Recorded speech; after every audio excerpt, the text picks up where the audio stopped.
हमारे घर में 2 दिन का फाका हो जाए, ये ऐब की बात नहीं है, चूंकि हम गिरे हुए हैं इसीलिए गरीबी का मजाक उड़ाते हैं। लेकिन जिस दिन हमारा दिल जिंदा हुआ, उस दिन अगर किसी गरीब को मैं देखूंगा, ये नहीं बोलूंगा ये जलील है, ये गरीब है, बल्कि उस दिन मेरे दिमाग में यह बात आएगी कि मुस्तफ़ा ने कहा है कि अगर मालदार जन्नत चला भी गया तो गरीब उससे 500 साल पहले जन्नत में दाखिल हो जाएगा। मुस्तफ़ा कहते हैं गरीब मेरी उम्मत के मालदारों के मुकाबले में 500 साल पहले जन्नत जाएंगे। अगर किसी गरीब को आपने देखा, ये मत कहना कि किसी जुर्म की सजा इसको मिल रही है, ये मत कहना कि किसी इसके बाप दादा ने कोई गलत काम किया होगा इसीलिए इसका बेटा मजदूरी कर रहा है, ये गरीब है। जो आदमी खलीज होता है वो गिलासत को पसंद करता है। पाखाने के कीड़े को अगर 50 लाख रुपए का ऊद उसको सुंघा दे वह मर जाएगा, उसी वक्त पाखाना का कीड़ा जिंदा रहता है जब तक कि वो गिलासत में लिपटा हुआ रहता है। लेकिन गुलाब चूसने वाला भोरा, वो जब तक उसे गुलाब नहीं मिले उस वक्त तक वो उसको जिंदगी नहीं मिलती है। जहां गंदी महक आई वो गुलाब का भोरा मर जाता है। तो जो अच्छे लोगों की सोहबत में रहने के आदी है उसके दिमाग में कुरानी सोच पैदा होती है, उसके दिल दिमाग में मुस्तफ़ा के फरमान का नूर रहता है। वह कभी भी रंग के एतबार से नहीं सोचता, वह कभी माल और गुर्बत के एतबार से नहीं सोचता, वो तो सारी बातें मुस्तफ़ा के फरमान की रोशनी में सोचता है। तो किसी गरीब को अगर अल्लाह ने गरीब बनाया है उसके जुर्म की सजा नहीं है। अगर उस गुर्बत में दीनदारी है, ये गौर से सुन लेना, अगर उस गुर्बत में दीनदारी है यानी नमाज है और बड़े बड़े क्राइम से वो गरीब बच रहा है, उस पर तो हज फर्ज ही नहीं है कि वो हज करे, गरीब पर ज़कात फर्ज ही नहीं है कि ज़कात दे, गरीब पर तो सदक़े फित्र वाजिब ही नहीं है कि सदक़े फित्र निकाले, जो गरीब है उस पर कुर्बानी वाजिब ही नहीं है वो कुर्बानी करे। कुर्बानी वाजिब है किस पर? मालदार पर, साहिबे माल पर, साहिबे निसाब पर। तो अगर वो कुर्बानी नहीं किया उससे पूछा जाएगा क़यामत के दिन तुमने कुर्बानी क्यों नहीं किया?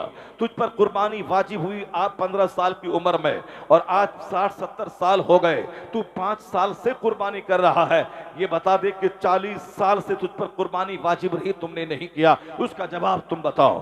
अल्लाह पूछेगा कि तुमको मैंने माल दिया उसकी ज़कात तुमने कितनी निकाली? 1 करोड़ में 2.5 लाख ज़कात निकालना था, तुमने 50,000 निकाला, उसके बाद नहीं निकाला, ये बता दे कि इस माल का हिसाब दे। मैंने माल दिया उसकी ज़कात तुमने कैसे निकाली? 1 लाख हो तो 2,500 रुपये ज़कात निकालना है। अगर तुम्हारे पास माल तिजारत है उसकी ज़कात निकालनी है, अगर बीवियों के पास जेवरात हैं उसकी ज़कात निकालनी है। ऐसा नहीं कि सिर्फ जेवर पहनने में मजा आ रहा है, शादी ब्याह के फंक्शन में जेवरात का मुकाबला हो रहा है कि फलां की बीवी साहब वो गले में मोटा चैन पहन के आई थी, फलां की बीवी और हाथ में मोटा कंगन पहन के आई थी, और पूरे समाज में उसका चर्चा हो जाए कि उसके गले में बिल्कुल पतला हार था और उनके गले में बिल्कुल सोने का हार 2 लाख रुपए का था। तो यह 2 लाख रुपए का हार बनाना कमाल नहीं है, कमाल है कि जब तक वह हार रहेगा हर साल ज़कात निकालना फर्ज है, उसको ज़कात देना ही होगा। ऐसा नहीं कि बिजनेस के माल पे सिर्फ ज़कात फर्ज है, जो जेवरात पहनने के हैं उस पर भी ज़कात फर्ज है, और जब तक वो जेवर रहे हर साल फर्ज है।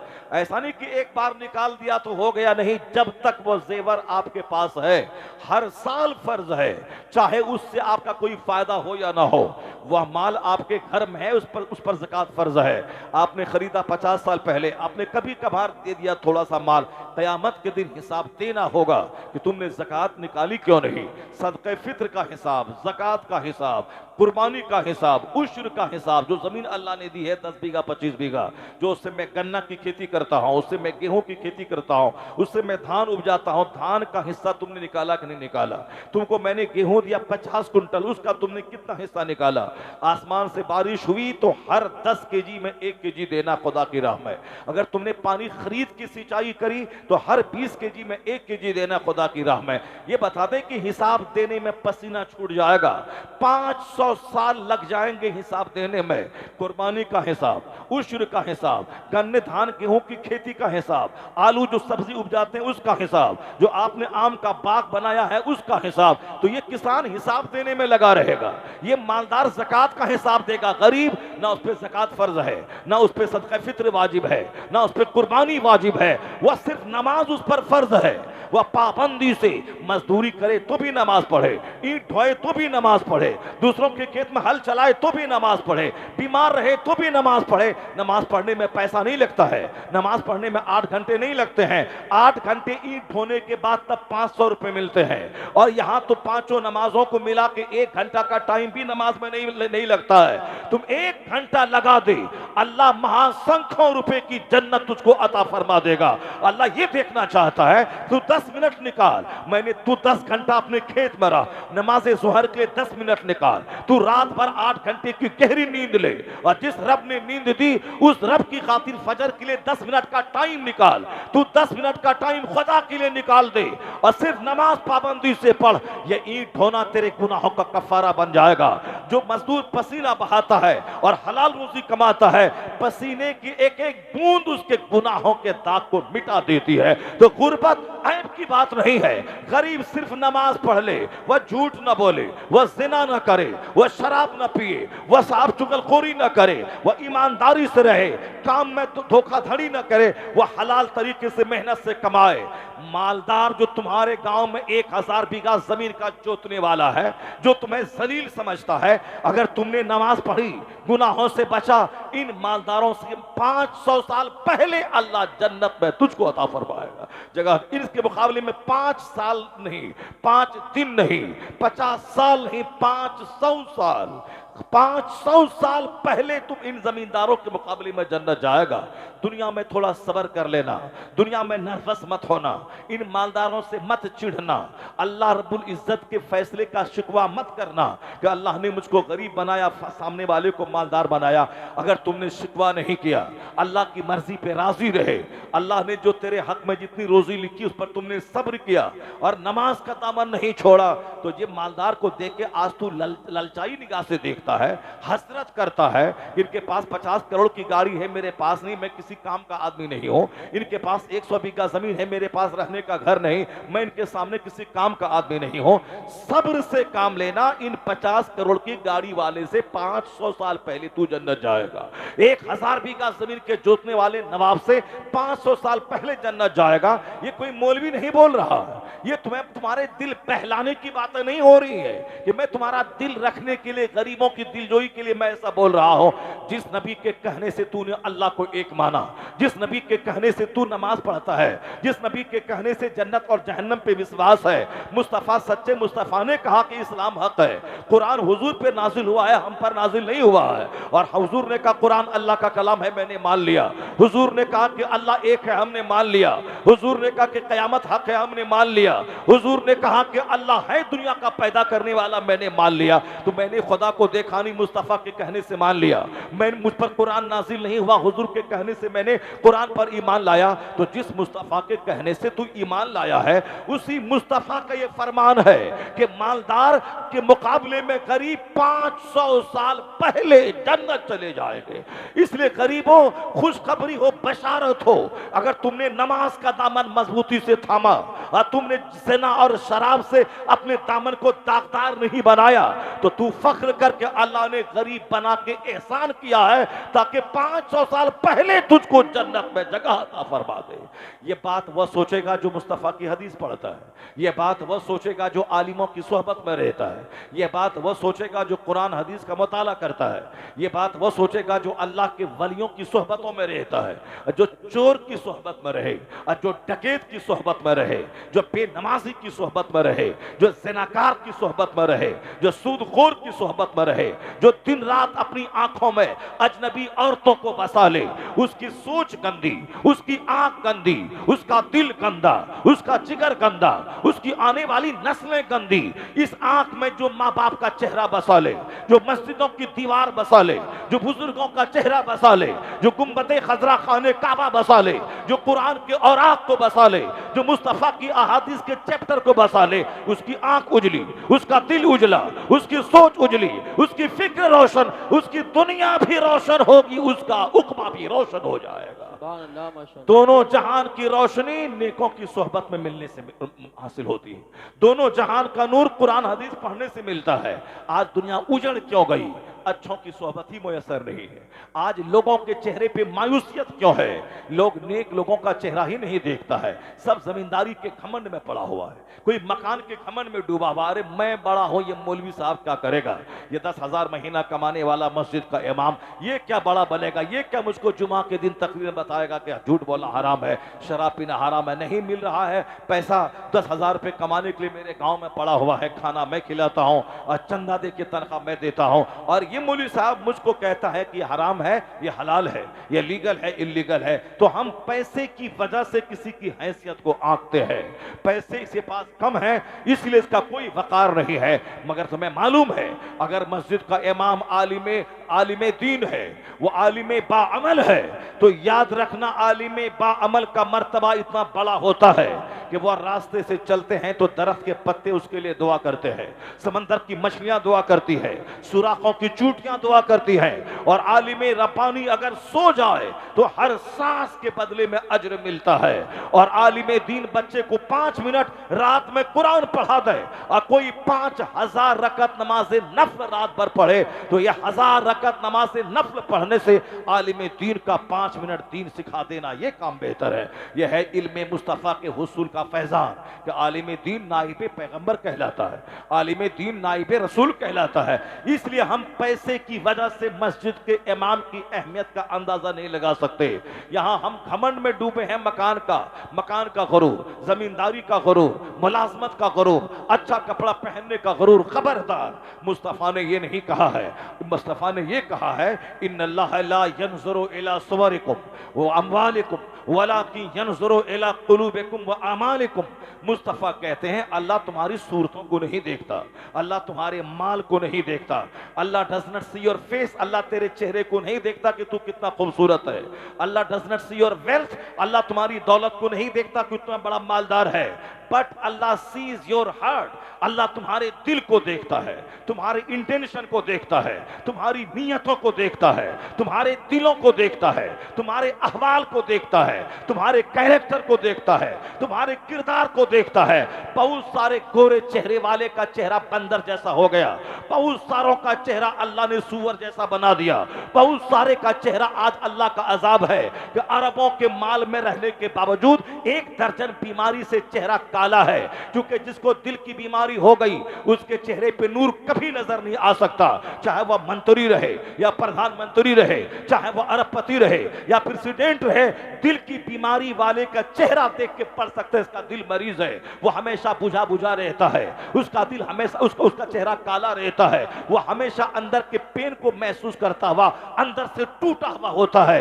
अगर यकीन नहीं आए तो कभी संसद भवन को देखना, कभी पार्लियामेंट हाउस में जहां 500 से ज्यादा एमपीज रहते हैं, उस एमपीज के चेहरों को देखना कि अक्सर लोगों का टोन ऊंचा होता है, अक्सर लोगों को हार्ट की बीमारी होती है। ये पार्लियामेंट में बैठा है, ये प्रधान, ये मंत्री है, ये मेंबर ऑफ पार्लियामेंट है, मगर उनका चेहरा बुझा बुझा सा है, समझ लेना इसको दिल की बीमारी है।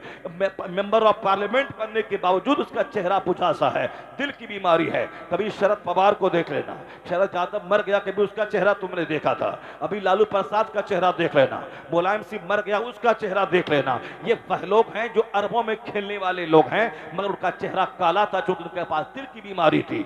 हार्ट की खतरनाक बीमारी से चेहरा काला हो जाता है, उसको सुकून नहीं मिलता है, भले ही वह मसनूई तौर पर मुस्कुरा दे अलग बात है, वह सच्ची खुशी नहीं मिलती है। जैसे समाज के बेशुमार लोग हैं जो पान खाते हैं और चौक चौराहे पे पान फेंक कर होंठ लाल करके वो कहना चाहते कि मैं बहुत खुश हूं, वो अंदर से इतना टूटा हुआ रहता है। उस मुसीबत को पर छुपाने की खातिर वो पान खाता है।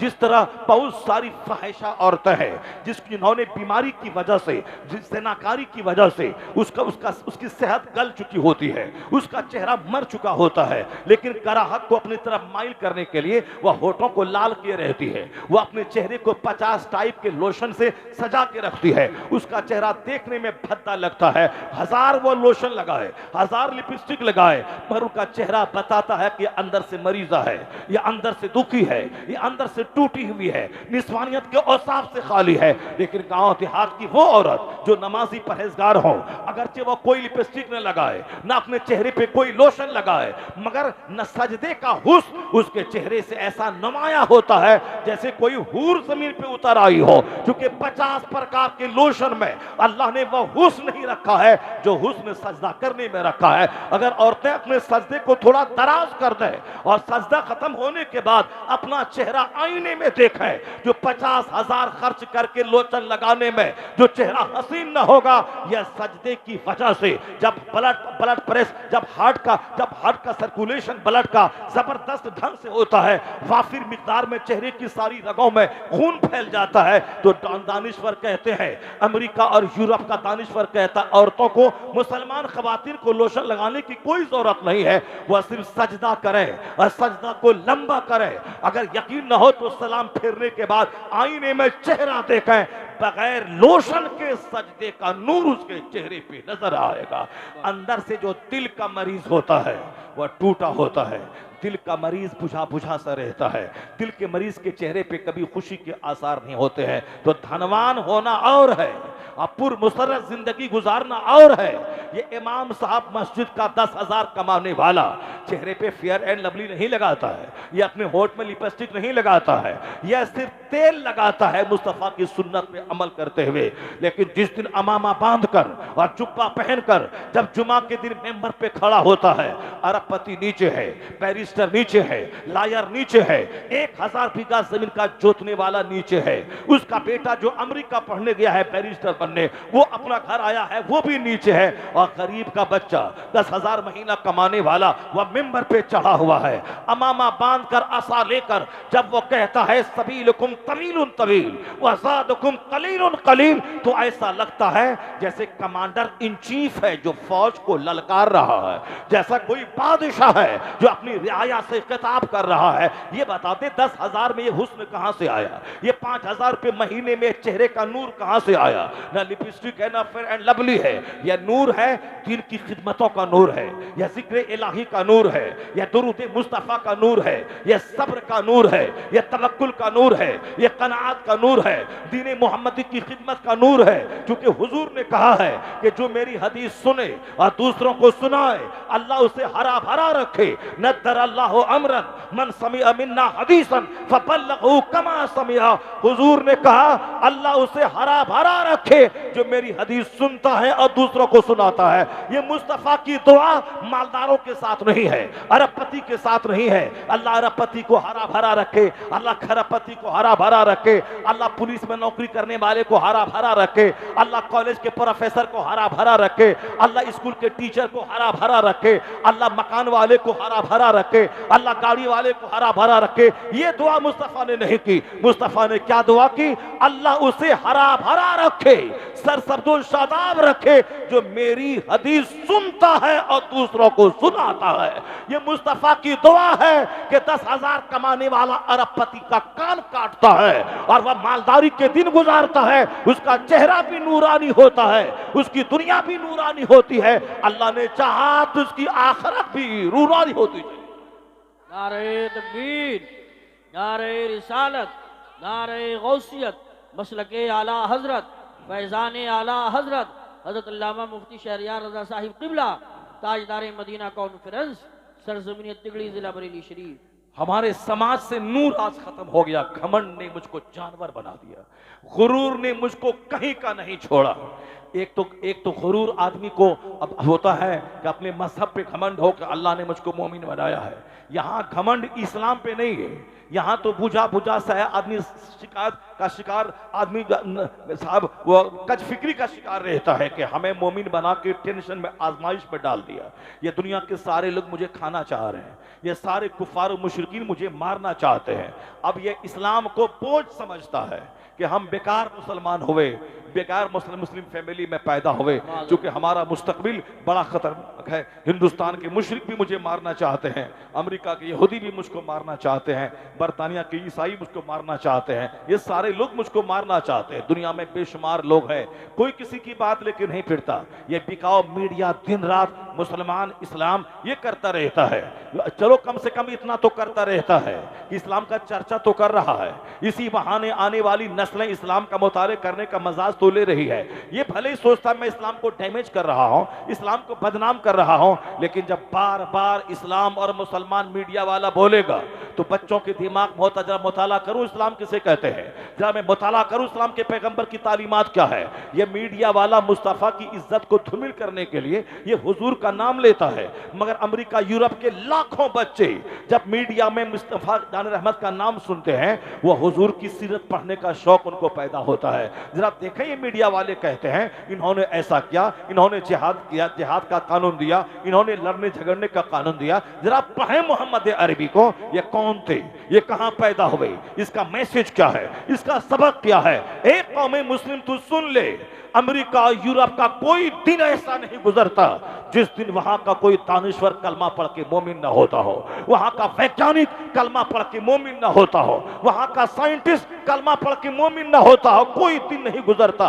गिराने दे नेतन्याहू को बम फिलिस्तीन के बच्चों पे, नर्वस कभी मत होना, मुसलमान हमेशा जिंदा रहने के लिए पैदा नहीं हुआ है, मुसलमान तो शहादत के लिए पैदा हुआ है, मुसलमान तो अल्लाह के लिए मरने के लिए पैदा हुआ है। मरना तो सबको है ही, चाहे अपने खेत में मरो, चाहे खलियान में मरो, चाहे हॉस्पिटल में मरो, चाहे बीमार होके मरो, चाहे एक्सीडेंट करके मरो, तो मरना जब है ही तो क्यों एड़ी रगड़ के मरना। आला मौत है वो जो खुदा के नाम पे आ जाए, गर्दन कट जाए। ये खाने पीने वाला नहीं समझ सकता कि शहादत किसे कहते हैं। शहादत फिलिस्तीन की औरतों से पूछो शहादत किसे कहते हैं, वहां के बच्चों से पूछो शहादत किसे कहते हैं, वहां के मर्दों से पूछो शहादत किसे कहते हैं। वह रो नहीं रहा है कि मैं मुसलमान को मुसलमानियत की सजा मिल रही है, वह रो नहीं रहा है 70 साल से हम पे बम गिर रहे हैं, वहां के लोग रो नहीं रहे हैं कि हमारे ऊपर ये इस्राइल और अमेरिका बम गिरा रहा है। वह फख्र करते हैं कि अगर आज नहीं तो कल कोई ना कोई मेरा बच्चा पैदा होगा, उससे सलाहुद्दीन का रोल अदा करेगा। अगर लाखों शहीद हो गए मगर इसी इंतजार में वहां की खवातीन बैठी है और फिलिस्तीन छोड़कर भाग नहीं रही है। आने वाली नस्लों में कोई सलाहुद्दीन जन्म लेगा, खालिद इब्ने वलीद का गुलाम जन्म लेगा, साद इब्ने वकास का गुलाम जन्म लेगा, हजरत अबू उबैदा बिन जर्राह का गुलाम जन्म लेगा जो किबले अव्वल को आजाद करवाएगा, फिलिस्तीन को आजादी दिलवाएगा। उस सलाहुद्दीन के इंतजार में 70 साल से बम खा रही है और यह रंग लाएगा। अब वह दिन करीब आ रहा है, इस्राइल जलील होगा, यहूदी जलील होगा, नसरानी जलील होगा, इस्लाम जिंदा होगा, पूरी दुनिया में इस्लाम फैलेगा, हर जगह का मजहब इस्लाम होगा और एक मसलक अहले सुन्नत व जमात है। सुभान अल्लाह, सुभान अल्लाह, सुभान अल्लाह। वह दिन आने वाला है, वह हालात पैदा हो रहे हैं, इसलिए कि जैसे जैसे इल्म बढ़ रहा है, जैसे जैसे लोगों को तजस्सुस बढ़ रहा है, जैसे जैसे रिसर्च का रुझान दुनिया में बढ़ रहा है, वैसे वैसे कलमा पढ़ने वालों की तादाद में इजाफा होता चला जा रहा है। कोई दिन नहीं गुजरता जिस दिन अमेरिका का कोई साइंटिस्ट कलमा ना पढ़े, यूरोप का कोई इंजीनियर कलमा ना पढ़े। एक बहुत तेजी से फैलने वाला मजहब दुनिया में मजहब इस्लाम है। यही हिंदुस्तान की गोदी मीडिया को यह बात अच्छी नहीं लगती है कि ऑस्ट्रेलिया के फला किंग ने कलमा पढ़ा, अमेरिका का फला अरबपति कलमा पढ़ा, यूरोप की फला शहजादी कलमा पढ़ी। ये सारी खबरें जब आती है, ये खबरें चैनलों पर नशर नहीं करता है, ये नशर नहीं करता। हाँ, कोई मुसलमान किसी बुराई मुलविस हो जाए उसको हाईलाइट करके दिखाता है, ये मुसलमान है, इन्होंने ऐसा कर दिया, ये मुसलमान है, इन्होंने ऐसा कर दिया। यही सारी बातें इस गोदी मीडिया को बोलने दें।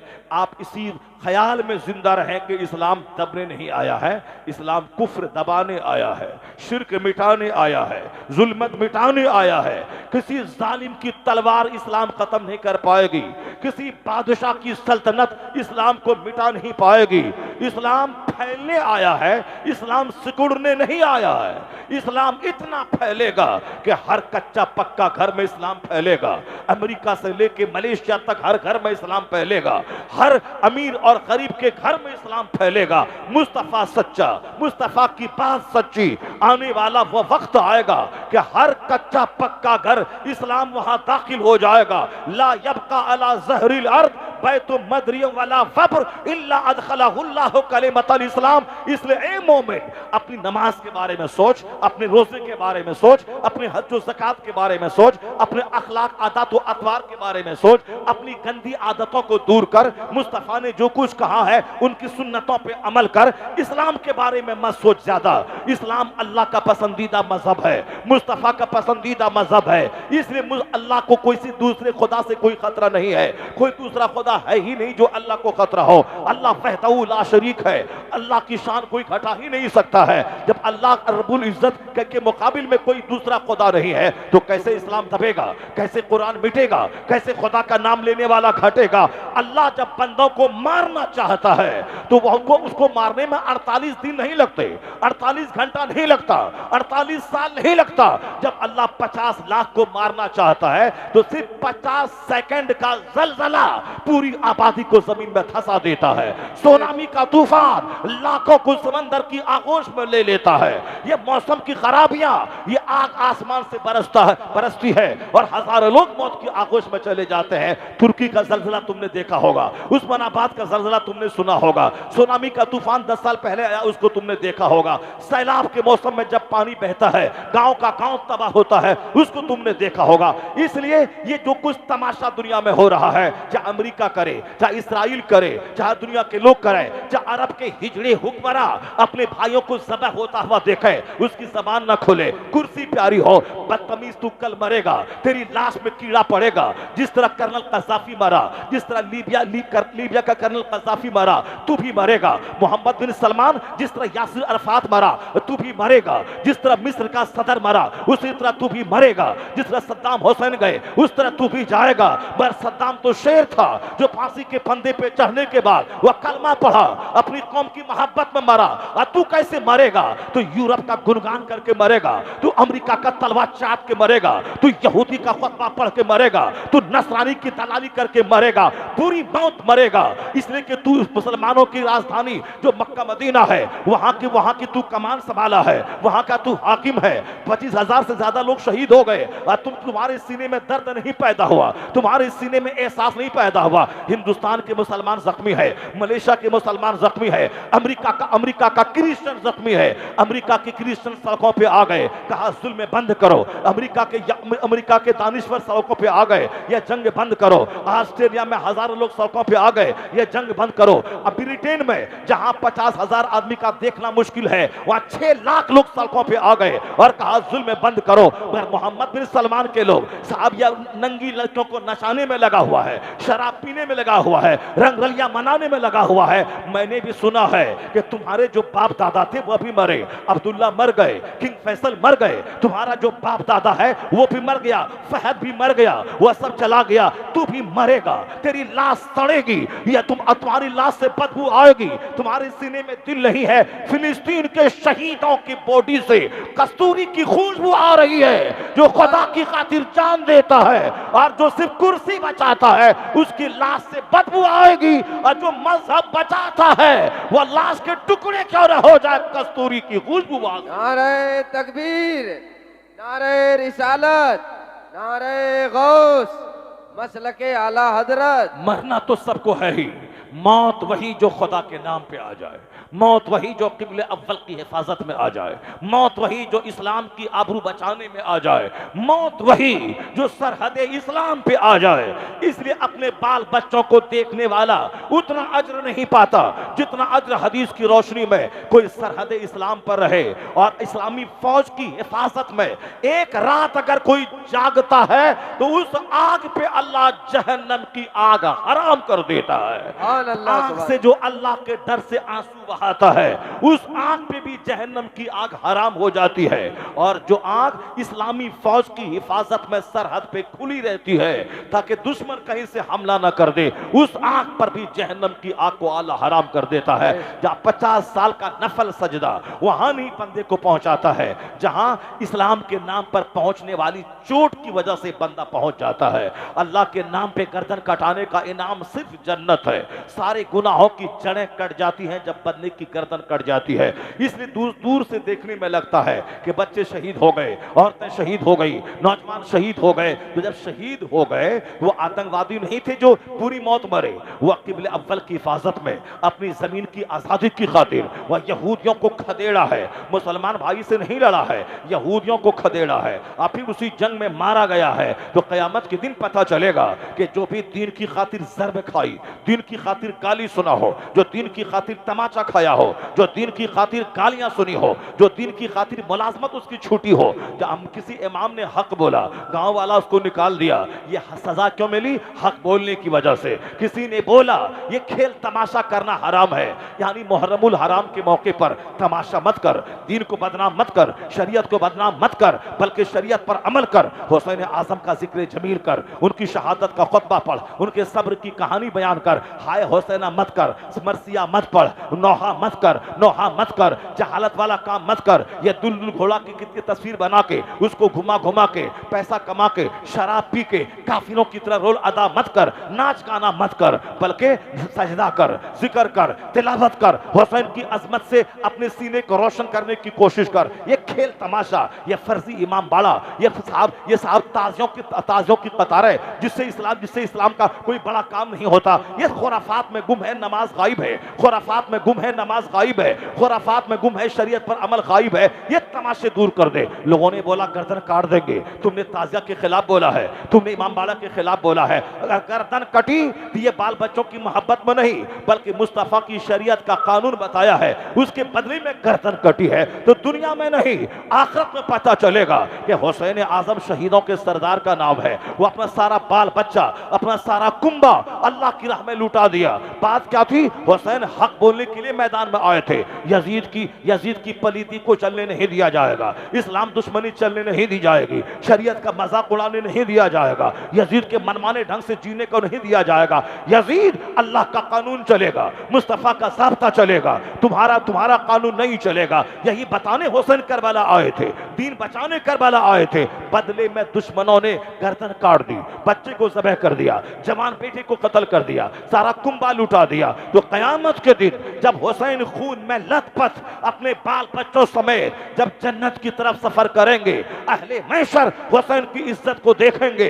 अब वहां जिसने मुस्तफा के दीन की खातिर एक मार खाई हो, गाली खाई हो, उन्होंने बेइज्जती झेली हो, उन्होंने मुलाजमत को खोया हो, तो हुसैन के सामने अगर ये गया तो हुजूर आपने तो गर्दन कटाई, मैंने भी गाली खाई है, मैंने भी तमाचा खाया है, मैंने मुलाजमत खोई है, मुझे लानत मलामत किया गया है।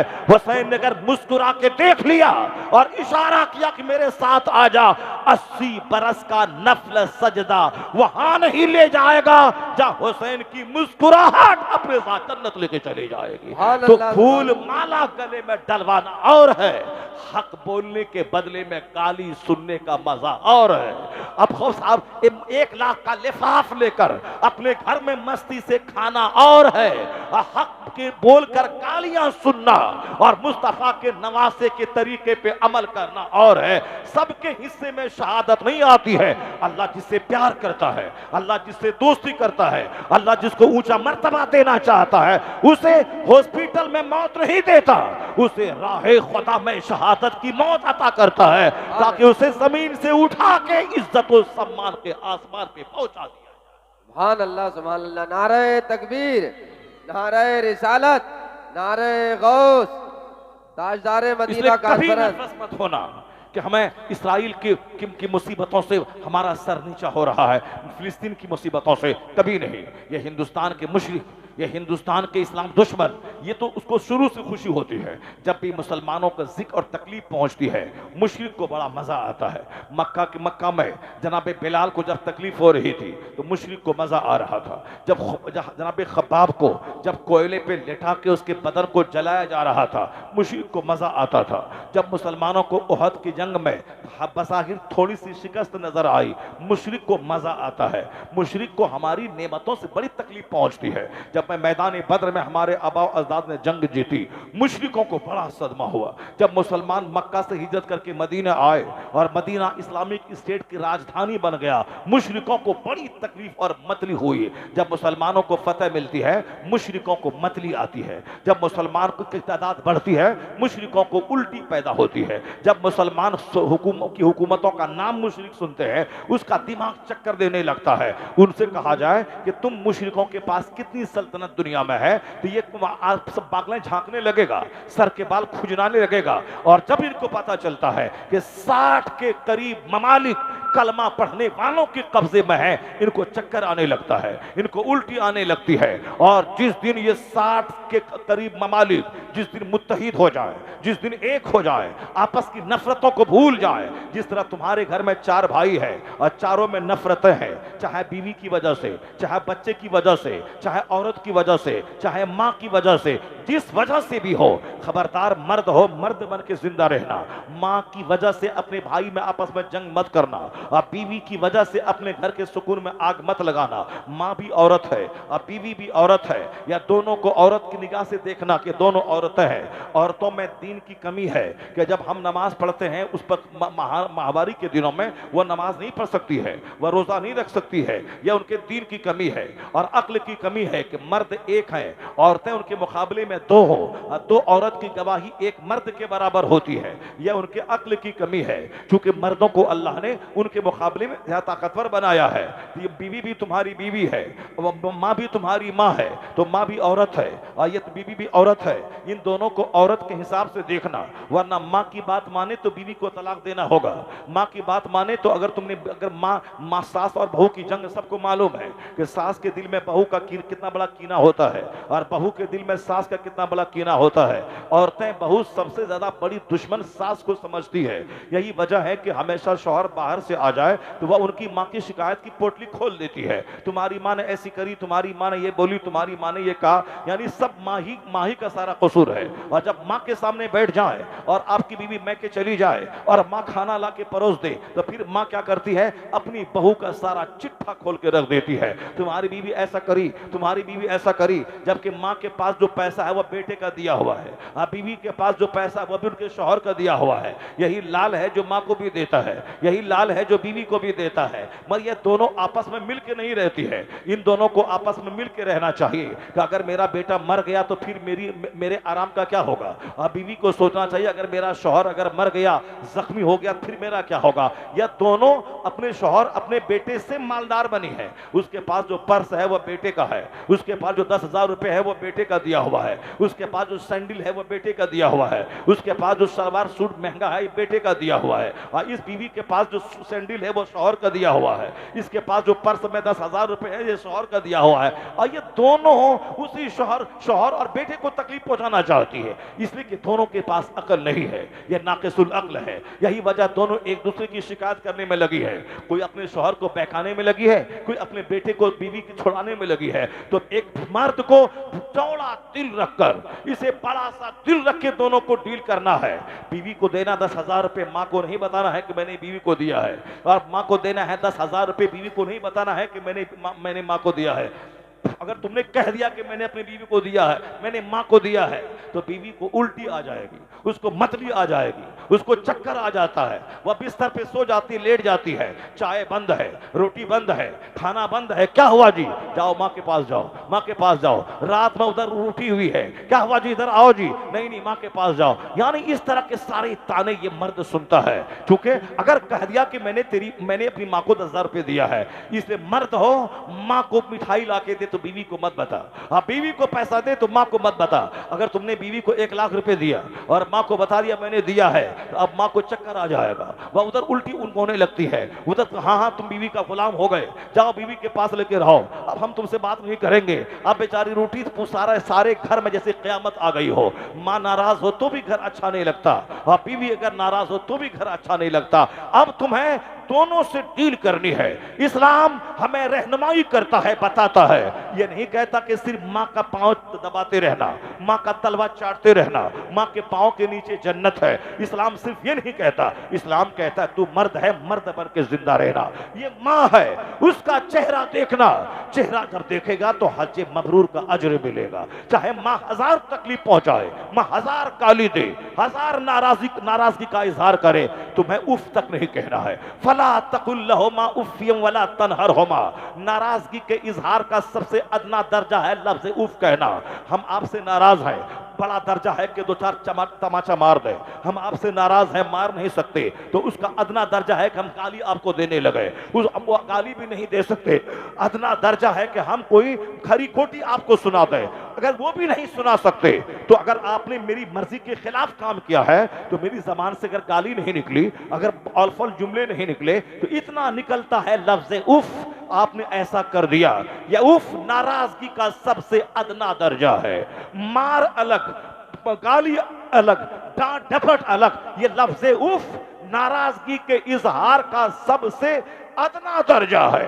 तो कुरान में इलाज का लफ्ज नहीं है, कुरान में लफ्ज हुर्रा नहीं है, कुरान में लफ्ज आहा नहीं है, मगर कुरान में लफ्ज उफ है।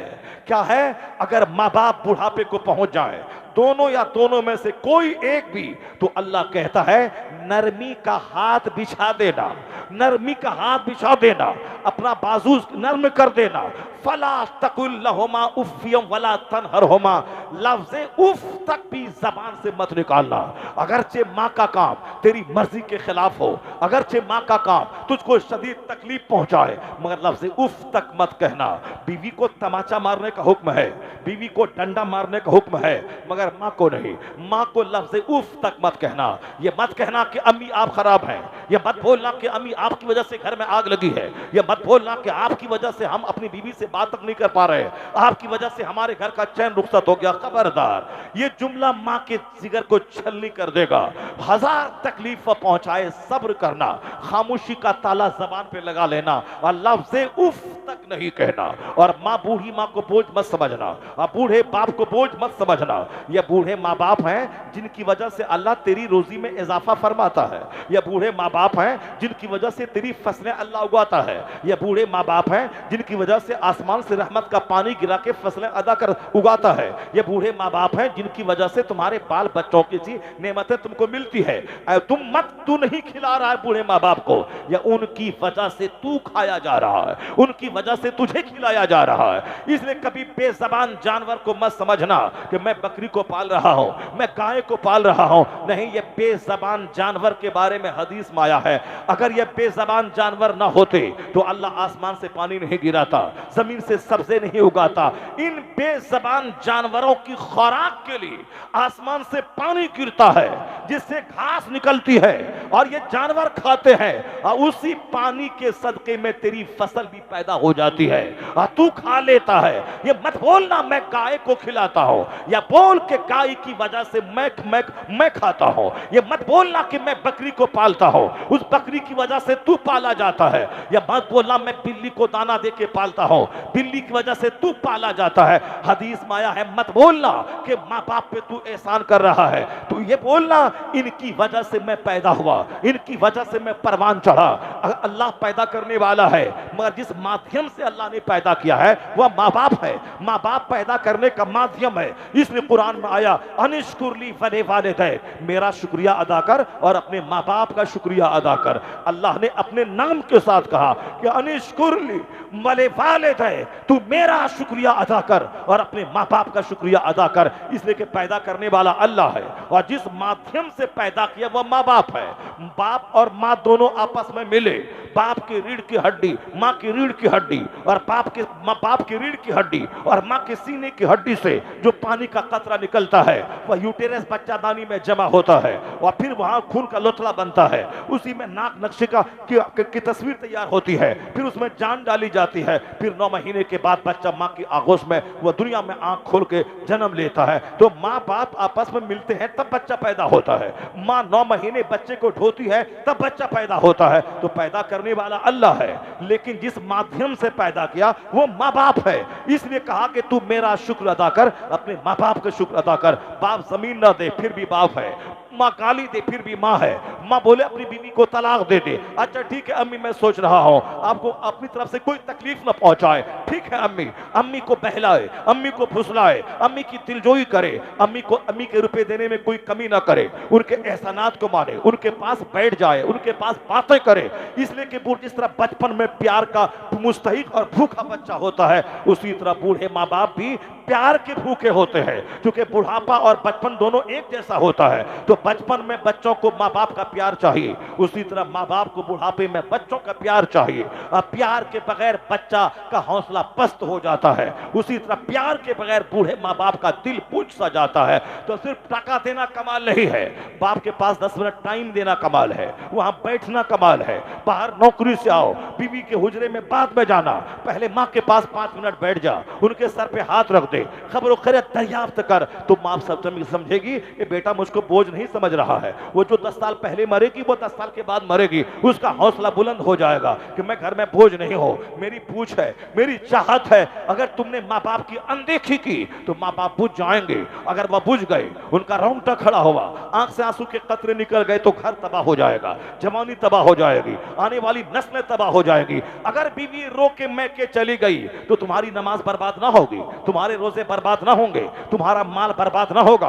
अगर बीवी रूठ के मैके चली गई तो तुम्हारा कुछ नहीं बिगड़ेगा, न तुम्हारा रोजा बिगड़ेगा, न तेरी नमाज बिगड़ेगी, न तुम्हारा हज बिगड़ेगा। मगर अगर मां नाराज हो गई तो तेरी दुनिया बिगड़ जाएगी, तेरी आखिरत बिगड़ जाएगी, क्योंकि अल्लाह राजी होता जब माँ बाप राजी होते हैं, अल्लाह नाराज होता है जब माँ बाप नाराज होते हैं। इसलिए बीवी और माँ दोनों में अगर कंपैरिजन की नौबत आ जाए, वैसे तो मर्द होने के नाते बीवी को भी खुश रख, क्योंकि सिर्फ माँ के पांव के नीचे जन्नत नहीं है, बल्कि बीवी के मुंह में जो प्यार मोहब्बत का लुकमा एक शौहर डालता है, हर लुकमे के बदले में सवाब मिलता है। इसलिए बीवी के मुंह में लुकमा डालने में भी अज्र मिलता है और बीवी की दिलजोई करने में भी सवाब मिलता है, क्योंकि वह माँ बाप भाई बहन सारा समाज छोड़कर मेरे लिए आई है। वह पैदा हुई बिहार में, मैं पैदा हुआ उत्तर प्रदेश में, वो अपना सारा संसार छोड़ के मेरे पास आ गई। मैं पैदा हुआ उत्तर प्रदेश में, मेरी बीवी रहने वाली बंबई की, वह सारा संसार छोड़ के मेरे पास आ गई। तो जो माँ बाप भाई बहन सबको छोड़ के सिर्फ मेरी मोहब्बत में मेरे पास आ जाए और मेरी दुनिया में को बसा दे और सारा समाज सारा गांव छोड़ दे, तो उसके बदले में मैं क्या दूं उसे? तमाचा, गाली, खानदान लगा के गाली। यही वो बहुत बुरा शख्स है जो अपनी बीवी के लिए बुरा हो। हुजूर कहते हैं तुम में सबसे अच्छा वो है जो अपनी बीवी के लिए अच्छा हो, जो अपने बाल बच्चों के लिए अच्छा हो, जिसका अखलाक बाल बच्चों से बेहतर हो। ऐसे नहीं कि बाहर जाके मुस्कुरा के बातें करता है और अपनी बीवी के साथ गुस्से और तेवर से बात करता है। वह शख्स बदअखलाक है जो अपनी बीवी से हमेशा तेवरी चाह के बातें करता है। बीवी की दिलजोई कर, उसको माँ बाप लगा के गाली मत बक, वह टेढ़ी पसली से पैदा हुई है, इसलिए जिद है इसमें और तू मर्द है, सबर करना, लालच है इसमें, तू सबर करना। इसको सीधा करना चाहोगे तो टूट जाएगी और टूटना तलाक है और तेरे घर के सुकून में आग लग जाएगी। उसको टेढ़ी हालत में रहने दे, वो बड़े फायदे की चीज है, वह तुझको गुनाहों से बचाती है, तेरे दिल की तस्कीन का जरिया है, तेरे बच्चा पैदा होने का माध्यम है और तेरे खरबों के घर की हिफाजत की जिम्मेदारी वो अपने सर लेती है। तू दिल्ली जा, पंजाब जा, अमेरिका जा और तेरी सल्तनत की हिफाजत वह खातून करती है, तेरे बाल बच्चों की परवरिश वह खातून करती है, वह दूध की धार 2 साल तक वो पिलाती है, तेरे बच्चों को नर्स की तरह 10 साल तक पेशाब पाखने का कपड़ा वो साफ करती है। बड़े फायदे की चीज है, इतने बड़े काम की चीज है। वो हमारे कौम के बच्चे को बोलना सिखाती है। मेरा बच्चा जो पैदा होता है, अगर वह बच्चा जंगल में छोड़ दे वह शेर की बोली बोलने लगेगा। अगर वह माँ की गोद में है तो बाप उसे बोलना नहीं सिखाता है, बल्कि माँ उस एक दिन के बच्चे से बातें कर करके उस कौम के बच्चे को बोलना सिखाती है। अगर औरतों को ज्यादा बोलने की बीमारी ना हो तो दुनिया के सारे बच्चे गूंगे रह जाएंगे। औरतें ज्यादा बोलती है, अल्लाह ने उसको ज्यादा बोलने की ताकत दिया है ताकि ये तन्हाई में अपने बच्चों से बात करे और बच्चों की जबान खुल जाए, बच्चों को बोलना आ जाए। जिस माँ की जबान फंसी होती है उसके बच्चे की जबान फंसी होती है, जिस माँ की जबान कजमज टेढ़ी होती है उसके बच्चे की जबान जबान भी टेढ़ी हो जाती है। इसलिए मर्द से ज्यादा पढ़ी लिखी खवातीन का होना जरूरी है, मर्द से ज्यादा मुहज्जब खवातीन का होना जरूरी है, मर्द से ज्यादा खूबसूरत गुफ्तगू करने वाला मर्द से ज्यादा औरतों का रहना जरूरी है। क्योंकि मदर लैंग्वेज, मादरी जबान, मदर टंग कहते हैं, क्योंकि माँ से ही बच्चा जबान सीखता है। इसलिए माँ की जबान का खूबसूरत होना, फसीह व बलीग होना जरूरी है। और जिस माँ की जबान पे गाली हो, जिस माँ की जबान पे गलोज हो, इस माँ की जबान बेढंगी हो, जिस माँ की जबान पे बेहंगम जुमले हो, उसके बच्चे भी ऑटोमेटिक वही जुमले बोलने लगते हैं जो इसके लाशऊर में जमा होता है। जब वह बच्चा बोलने लगता है, लाशऊर की बातें शऊर में आ जाती है, अनकंसस की बातें कंससनेस में आती है, वह बच्चा वही जुमले दोहराता है जो माँ दोहराती है। इसलिए माँ का मुहज्जब रहना, माँ का सिविलाइज्ड रहना, माँ का मतमद्दन रहना, माँ का अच्छी पढ़ी लिखी रहना, ये बहुत जरूरी है। मगर हमने सिर्फ औरतों में नाक देखा, औरतों का चेहरा देखा, औरतें गोरी है कि नहीं, नाक लंबी है कि नहीं, आंख बड़ी है कि नहीं, ये चेहरे पे गोश्त है कि नहीं। इसीलिए इनका बच्चा बेढंगा, बदजबान, चुड़ैल, बदतमीज इनके बच्चे पैदा होते हैं, क्योंकि इन्होंने लड़की में अखलाक देखा ही नहीं, सिर्फ नाक देखा, चेहरा देखा, सिर्फ गाल पर गोश्त देखा, बस गाल देखा शादी कर लिया। ये नहीं देखा कि शादी से पहले 5 मर्दों की गोद में झूल चुकी है, ये नहीं देखा कि शादी से पहले इनके 3 हमल चोर दरवाजे से सदर हॉस्पिटल में गिराए जा चुके हैं, ये नहीं देखा अपने शौहर के अलावा 5 मर्दों की गोद में यह झूल चुकी है। और जो यूज्ड है उसकी जो औलाद पैदा होगी, बंजर जमीन से फसलें बंजर पैदा होती है, जो दरख्त जिस तरह का होता है उसी तरह का फल पैदा होता है। सिर्फ नाक मत देखना, सिर्फ आंख मत देखना, सिर्फ चेहरे का गोश्त मत देखना, सिर्फ 6 फीट की हाइट मत देखना, वरना आगे आने वाले दिनों में जब उनसे तकलीफ पहुंचेगी तो फिर तू सब्र नहीं कर पाएगा। तू देखेगा निगाहों के सामने जिसकी आंख तुमने देखा था, अगर तुझसे ज्यादा खूबसूरत तेरा छोटा भाई है, वह उससे प्यार करेगी, उसके साथ भाग जाएगी। तुझसे ज्यादा खूबसूरत कोई साहब हॉकर है, कोई चादर बेचने वाला है, कोई ट्यूशन पढ़ाने वाला है, उसके साथ भाग जाएगी। आए दिन ये कहानियां हो रही है, स्कूल में पढ़ाने वाली टीचर वह दूसरे टीचर के साथ भाग रही है, समाज में जमींदार की बीवी 2 बच्चे की माँ वह दूसरे किसी चौकीदार के साथ भाग रही है। आए दिन इस तरह की खबरें मिल रही है। 4 बच्चे की माँ भाग गई, 5 बच्चे की माँ भाग गई। एक सैयदानी गुजरात में 4 बच्चे की माँ, जिसके शौहर के पास कार थी, करोड़ों का बंगला था, मगर सामने वाला टेलर मास्टर जो मजदूर था उसके साथ आते जाते कपड़ा सिलाते हुए उसके साथ भाग गई। सारा शहर सदमे में चूर हो गया। एक सैयद घराने की लड़की जो खुद अपने ही चचा की बेटी थी, यानी शौहर चचा का बेटा है और उसकी बीवी वो चचा की बेटी, 2 भाई के आपस में एक का बेटा एक की बेटी है। खानदान की आबरू मिट्टी में मिला दी। क्योंकि जब औरतों का तेवर खतरनाक होता है, ये जज्बाती ज्यादा होती है, ये सेंटिमेंटल ज्यादा होती है, मर्द के पास अकल होती है, ये जज्बात में बहते नहीं है।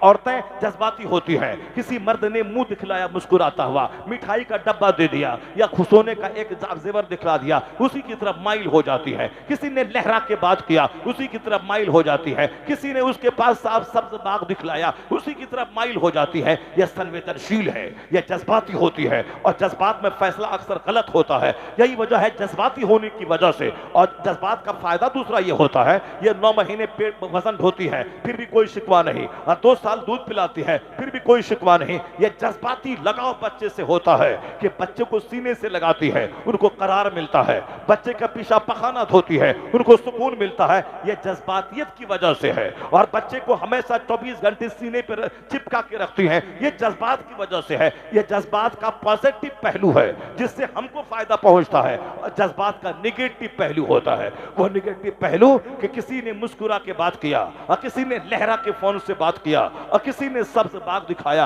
अगर ये उसकी तरफ माइल हो गई तो वहां भी जज्बात का गलत इस्तेमाल होता है। वह जज्बाती हो जाती है। वह नहीं देखता आगे क्या होगा, वह नहीं देखती पीछे क्या होगा, वह नहीं देखती बच्चों का क्या होगा, वह नहीं देखती शोहर का क्या होगा, वह नहीं देखती खानदान का क्या होगा। जज्बात में बहकर वह गलत कदम उठा लेती है। ये कई लाख मुसलमानों की बेटियां जो काफिरों के साथ भाग गई, ये जज्बात में बह गई, प्यार मोहब्बत के नाम पे जन्नत भूल गई, आखिरत भूल गई, अल्लाह रसूल को भूल गया। जबकि एक मोमिन चाहे 1000 बदकार हो, अगर ईमान सलामत है और ईमान की हालत में मरा है तो बख्शिश की उम्मीद है। चाहे गुनाहों की सजा काट के जाए, चाहे 10-20 साल जहन्नम में जल के जाए, चाहे जैसी भी हो, या अल्लाह फजल फरमाए बगैर जले हुए जन्नत चला जाए। ये तो उम्मीद है जिसके सीने में ईमान है। लेकिन जिसके सीने में ईमान नहीं है, वह चाहे 50 करोड़ की मस्जिद बना दे, चाहे 50 करोड़ कंबल गरीबों में बांट दे, चाहे वह 50 करोड़ चापाकल लगवा दे, चाहे गरीबों को 50 करोड़ बिल्डिंग बना के उसके मुसाफिर खाने बनवा दे,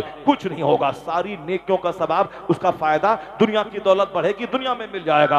आखिरत में इनाम उसको मिलेगा जिसका ईमान सलामत है। ईमान है तो इनाम मिलेगा। अब बताएं कि मेरी जवान बेटियां जो काफिरों के साथ भाग गई, उसी के मजहब को कबूल कर लिया, आखिर वो आखिरत के बारे में क्या सोची? ऐसा तो नहीं कि प्यार मोहब्बत करके भाग गई तो अब ये 1000 साल जिंदा रहेगी। नहीं नहीं, वो तो अक्सर प्यार मोहब्बत में भागने वाली, वह जल्दी ही उसको सजा मिलती है। नहीं देखा, नागपुर के एक मुसलमान फैमिली की बेटी एक गैर मुस्लिम हिंदू ढाबा वाले से मोहब्बत करी, माँ बाप की नाक कटवा दी, समाज की आबरू कटवा दी। यह कौम मुस्लिम है जिस मुसलमान का सारे लोग एक मकान में लगी हुई ईंट के समान होते हैं। जैसे एक मकान में 10,000 ईंट लगी है और 10,000 ईंट, हर ईंट एक दूसरे को पुख्तगी देती है। एक ईंट कमजोर हो गई तो सारा मकान कमजोर हो जाता है। उसी तरह दुनिया का सारा मुसलमान एक मकान के ईंट के समान है। अगर एक शराबी हुआ, एक पापी हुआ, एक बेनमाजी हुआ तो सारा मकान कमजोर हो जाता है। आज जो हमारी दुआएं रद्द हो गई इसीलिए कि मुस्लिम समाज में अक्सर लोगों की बड़ी तादाद, अक्सरियत मुसलमानों की बेनमाजी की है, शराबियों की है, जुआरियों की है, गाली गलौज देने वालों की है। यहाँ तो एक ही उल्लू सारे चमन को बर्बाद करने के लिए काफी है। और जब हर शाख पे उल्लू बैठा हो तो फिर चमन का क्या हाल होगा, गुलिस्तान का क्या हाल होगा कि एक शराबी समाज में आग लगाने के लिए काफी है, एक बेनमाजी समाज का सुकून छीनने के लिए काफी है, और एक बदकार आसमान से आग बरसाने वाले अजाब को लाने के लिए काफी है। और जहां सारे लोग बदकार हो जाए, मेजॉरिटी बदकारों की हो जाए, उसका क्या हाल होगा? एक कौम में मुस्लिम कुरान करीम हम नहीं पढ़ते, मुसीबत आती तो कहते हैं अल्लाह कहां है, रसूलुल्लाह कहां है, और अल्लाह कहां है? हाँ, अल्लाह ने वादा किया है कि मुसलमानों को फतह देगा, तो एक काफिर हमें मार रहा है, अल्लाह कहां है? ये नहीं देखता कि मार क्यों रहा है, जलील क्यों हो रहे हैं, आखिर क्या वजह है? अल्लाह ही दुनिया चलाता है, हमारे नाचने कूदने से कुछ नहीं होता है। ये मत बोल कि मैं इस्लाम बचाता हूं, मैं इस्लाम बोलता हूं, मैं इस्लाम की खिदमत कर रहा हूं, मैं इस्लाम का पैगाम पहुंचा के लोगों को बुराई से बचाता हूं। ये मत बोल। एहसान खुदा का है कि वह तुझे इस्लाम की खिदमत का मौका अता फरमाया है, इस्लाम की खिदमत की तौफीक अता कर दी है। वरना लाखों करोड़ों लोग हैं जो झूठ बोल रहे हैं, जो फिल्म का गाना गा रहे हैं, जो फिल्मी स्टाइल नकल कर रहे हैं, जो फिल्मी डायलॉग बोल रहे हैं, जो जबान पे गीबत जारी किए हुए हैं। अगर तू कुरान बोलता है तो तेरा कमाल नहीं, अल्लाह के फजल का कमाल है। अगर तू नमाजी है तो तेरा कमाल नहीं, अल्लाह ने तुझ पर एहसान किया है। एक आदमी की गिरफ्त अगर अल्लाह कर ले, एक बंदा की, तो समझ ले पूरी इमारत ढह जाएगी। जिस तरह से एक तस्बीह का दाना है, अगर धागा टूट गया और एक दाना नीचे गिरा तो समझ ले कि सारा दाना धीरे धीरे नीचे गिर जाएगा। यही है मुसलमान, सारे एक मकान की ईंट के समान है। और दूसरी हदीस में हुजूर ने फरमाया कि मुसलमान एक जिस्म के पार्ट्स की तरह है। जिस तरह पांव में कांटा चुभता है, एहसास सारे जिस्म में होता है। उसी तरह एक मुसलमान अगर कहीं शराब पीता है तो पूरी मुस्लिम जिस्म को इसकी तकलीफ का एहसास होता है, पूरी मुस्लिम सोसाइटी को इस तकलीफ का एहसास होता है, और यह सारा जिस्म उस दर्द को महसूस करता है। ऐसा नहीं कि पांव में कांटा चुभा है तो सर को कोई तकलीफ नहीं, पूरा जिस्म वह दर्द महसूस करता है। इसी तरह से दुनिया के सारे मुसलमान एक जिस्म के समान है। पांव में अमेरिका में कांटा चुभे, वह दर्द हिंदुस्तान का मुसलमान महसूस करता है। फिलिस्तीन का मसला था, फिलिस्तीन के लोग शहीद हो रहे हैं, हिंदुस्तान के मुसलमान को तड़पने की क्या जरूरत थी? अमेरिका के मुसलमान को तड़पने की क्या जरूरत थी? चाइना जापान के मुसलमानों को दर्द महसूस करने की क्या जरूरत थी? ये करोड़ों नौजवान जो फिलिस्तीन जाके गर्दन कटाने का जज्बा रख रहे, सड़कों पे आ रहे हैं, इसको क्या जरूरत पड़ी थी? इनकी जमीन गई, इनका मकान गया, इनके बच्चे कटे नहीं, मगर एक मुसलमान की जमीन जा रही है, एक मुसलमान की गर्दन कट रही है। यही है वो इस्लामी रिश्ता जो बदन में आग लगा देता है, जो तक कांटा वहां चुभा है फिलिस्तीन में, दर्द का एहसास यहां हो रहा है। और अगर ये एहसास खत्म हो जाए वह मुर्दा है। यानी फिलिस्तीन में बच्चे शहीद हो रहे हैं और यहां मैं सिनेमा रात भर देख रहा हूं, रात भर मोबाइल चला के गंदी तस्वीरें देख रहा हूं, समझ जाए उसका दिल मर चुका है। है, उसका दिल अंधा हो चुका है। एहसास जिंदा को होता है, मुर्दा को नहीं होता है। जो मर गया कोई एहसास नहीं, तो जिसका दिल मर चुका हो उसको कोई एहसास ना होगा। अभी 5 दिन पहले बरेली से आगे बदायूं है, बदायूं से पहले सिकरौली एक जगह है, वहां पे तीन नौजवान शराब में धुत बाइक चला के जा रहे थे। एक तो स्पॉट डेथ कर गया और 2 बरेली शरीफ में मौत और जिंदगी से जूझ रहा था। वह पता नहीं दोनों मर गया कि नहीं मरा। उसी दिन जलसा उस गांव में था, तो लोग सदमे में थे, सारा गांव सख्ते में था, जलसा हो कि नहीं हो। और सारे मेहमान शायर और खतीब आ चुके थे, तो लोगों ने फैसला लिया जलसा होगा, बाहर के साउंड को खोल दिया जाए ताकि गांव के हर घर में आवाज ना हो, बल्कि चूंकि लाश रखी हुई, डेड बॉडी गांव में रखी हुई है, इसलिए जलसा तो होगा ही, अल्लाह रसूल की बातें होंगी। अंदर का साउंड जारी रहा, होता रहा, तो ठीक है साउंड बंद कर दे। कुछ लोगों ने कहा कि जलसा बंद कर दे। और उसी गांव में जिस घर में मैं खाने के लिए गया, तो मैंने देखा वहां सारा गांव सदमे में डूबा हुआ है, मगर एक जोकर जिसके चेहरे पे दाढ़ी भी थी और वो लेटा हुआ था चारपाई पर, उसी घर में खाने के लिए मैं गया, वहां कंबल ओढ़े हुआ है और सीने तक कंबल है और हाथ में मोबाइल है। और उसी दिन वर्ल्ड क्रिकेट का फाइनल हो रहा था, अब वह तमाशा देख रहा है। डेड बॉडी गांव में रखी हुई है, सारे लोग सकते में, चूंकि जवान मौत है और कुंवारा नौजवान 18 साल का है वो मर गया है। सारे लोग परेशान है, मगर दिल इतना अंधा हो चुका है कि वह तमाशा वर्ल्ड कप क्रिकेट देख रहा है, वह साहब क्रिकेट का तमाशा देख रहा है। तो इस मुर्दों से क्या उम्मीद कर सकते हैं? जब सीना मर जाए या मुर्दे से क्या फायदा होगा? जिसका दिल जिंदा रहता है वह उस लाश को अपनी लाश समझता है, उसकी तकलीफ को अपनी तकलीफ समझता है। तो एक बंदा अगर मुजरिम हो तो सारा मकान कमजोर हो जाता है। वो तो अल्लाह का फजल है, लाखों मुसलमान शराबी हैं फिर भी कुछ नहीं होता, करोड़ों बेनमाजी हैं आसमान से अजाब नाजिल नहीं होता। मगर अल्लाह रब्बुल इज्जत ने कुरान शरीफ में इस तरह की बातें बताकर हमारी आंख खोलने की गजा दे दी है कि तुम जिस हाल में हो और जो जिल्लत और रुसवाई आती है यह तुम्हारे जुर्मों की सजा है।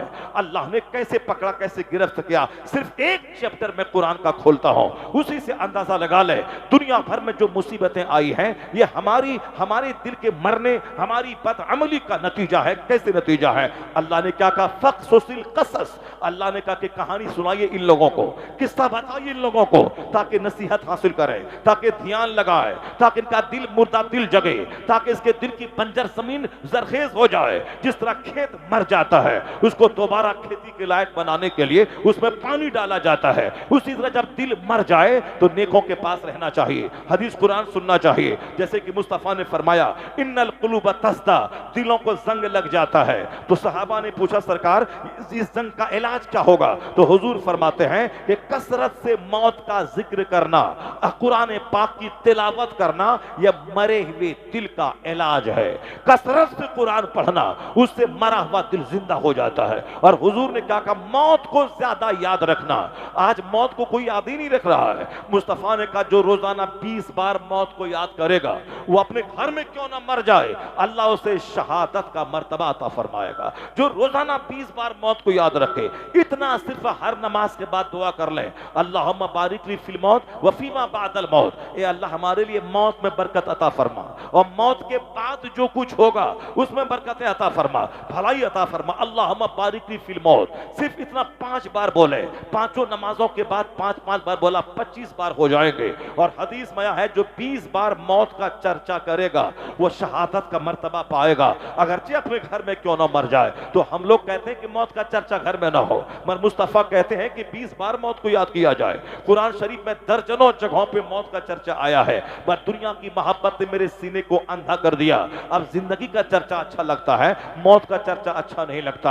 आखिरत की बात कोई करे अच्छा नहीं लगता, दुनिया के डेवलपमेंट की बात करे अच्छा लगता है, कोई शेख चिल्ली की कहानी सुनाए अच्छा लगता है, कोई कॉमेडी सुनाए अच्छा लगता है, कोई गागा करके कहानी सुनाए अच्छा लगता है, मगर कुरान अच्छा नहीं लगता, हदीस अच्छी नहीं लगती। यह दिल मर चुका है इसलिए अच्छा नहीं लगता। उस दिल को जिंदा कैसे करें? मौत को याद रखा जाए, आखिरत को याद रखा जाए, कुरान कसरत से पढ़ा जाए, कसरत से कलमा शरीफ का विर्द किया जाए। जिस तरह पानी पड़ता है खेत पे जिंदा होता है, जब कुरान की तिलावत का पानी दिल पे पड़ेगा तो मरा हुआ दिल जिंदा हो जाएगा। जब मौत की याद का पानी दिल पे पड़ेगा मरा हुआ दिल जिंदा हो जाएगा। रोजाना घर में काम का आगाज कुरान की तिलावत से होना चाहिए ताकि दिल जिंदा रहे। जब दिल मरा तब वह तमाशा देख रहा है लाश की मौजूदगी में, और जब दिल मरता है तब यहाँ रंग रलियां मनाता है मुसलमान। वहां बच्चे शहीद हो रहे हैं और यहाँ 5 करोड़ की शादी हो रही है, यहाँ शराब के जाम खनक रहे हैं और यहाँ मस्तियां हो रही हैं। 80 साल की औरतें शादी में नाच कूद रही है।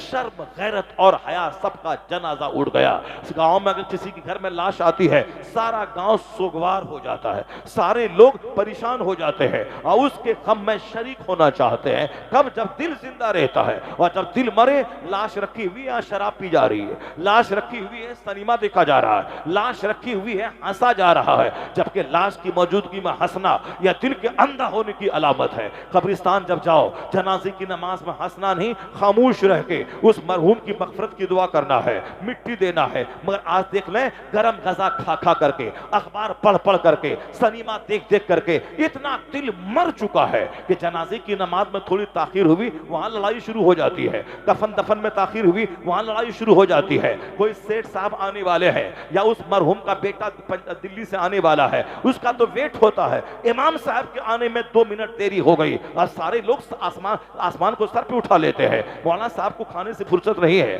उनको साहब पखाना से फुर्सत नहीं है, उनको वजू करने से फुर्सत नहीं है। बारात के लोग आए, बाराती आए और बाराती सब शराब पीते हुए आए। आना था 9 बजे, वह रात के 2 बजे बाराती आए हैं, मगर कोई शिकवा नहीं है, कोई शिकायत नहीं है, क्योंकि लड़का वाला है। बारात आई है 5 घंटे लेट से आई है, सारा गांव खा के जा चुका है। इमाम साहब रात भर से जगे हुए हैं, अगर उनके आते टाइम में बारात आ गई तो आओ इमाम साहब निकाह पढ़ाओ। वो बेचारा मस्जिद से निकला, वॉशरूम गया, वहां से आने के बाद वजू किया और थोड़ी सी ताखीर हुई। ये शराबी भी बोलता है इमाम साहब को फुर्सत नहीं है, पेशाब पखाना से फुर्सत नहीं है, यहाँ बाराती वेट कर रहे हैं। उस कुत्ते से कहा जाए ए शराबी, ए जहन्नमी, ए पापी, ए खबीस, ए मरदूद, तू 5 घंटे लेट से आया है। ए शराबी, ए हरामखोर, ए खलीस, तू 5 महीने लेट से आया है। मुसलमान का बच्चा है तू, वह तो हिंदू भी शराब उतना नहीं पीता है जितना तू पी रहा है। वह हिंदू की औरत भी नाचती नहीं है जितना तू नाच रहा है। और तू कहता अल्लाह कहाँ है, फिलिस्तीन में लोग मर रहे, तू कहाँ? तेरे शराब की वजह से ही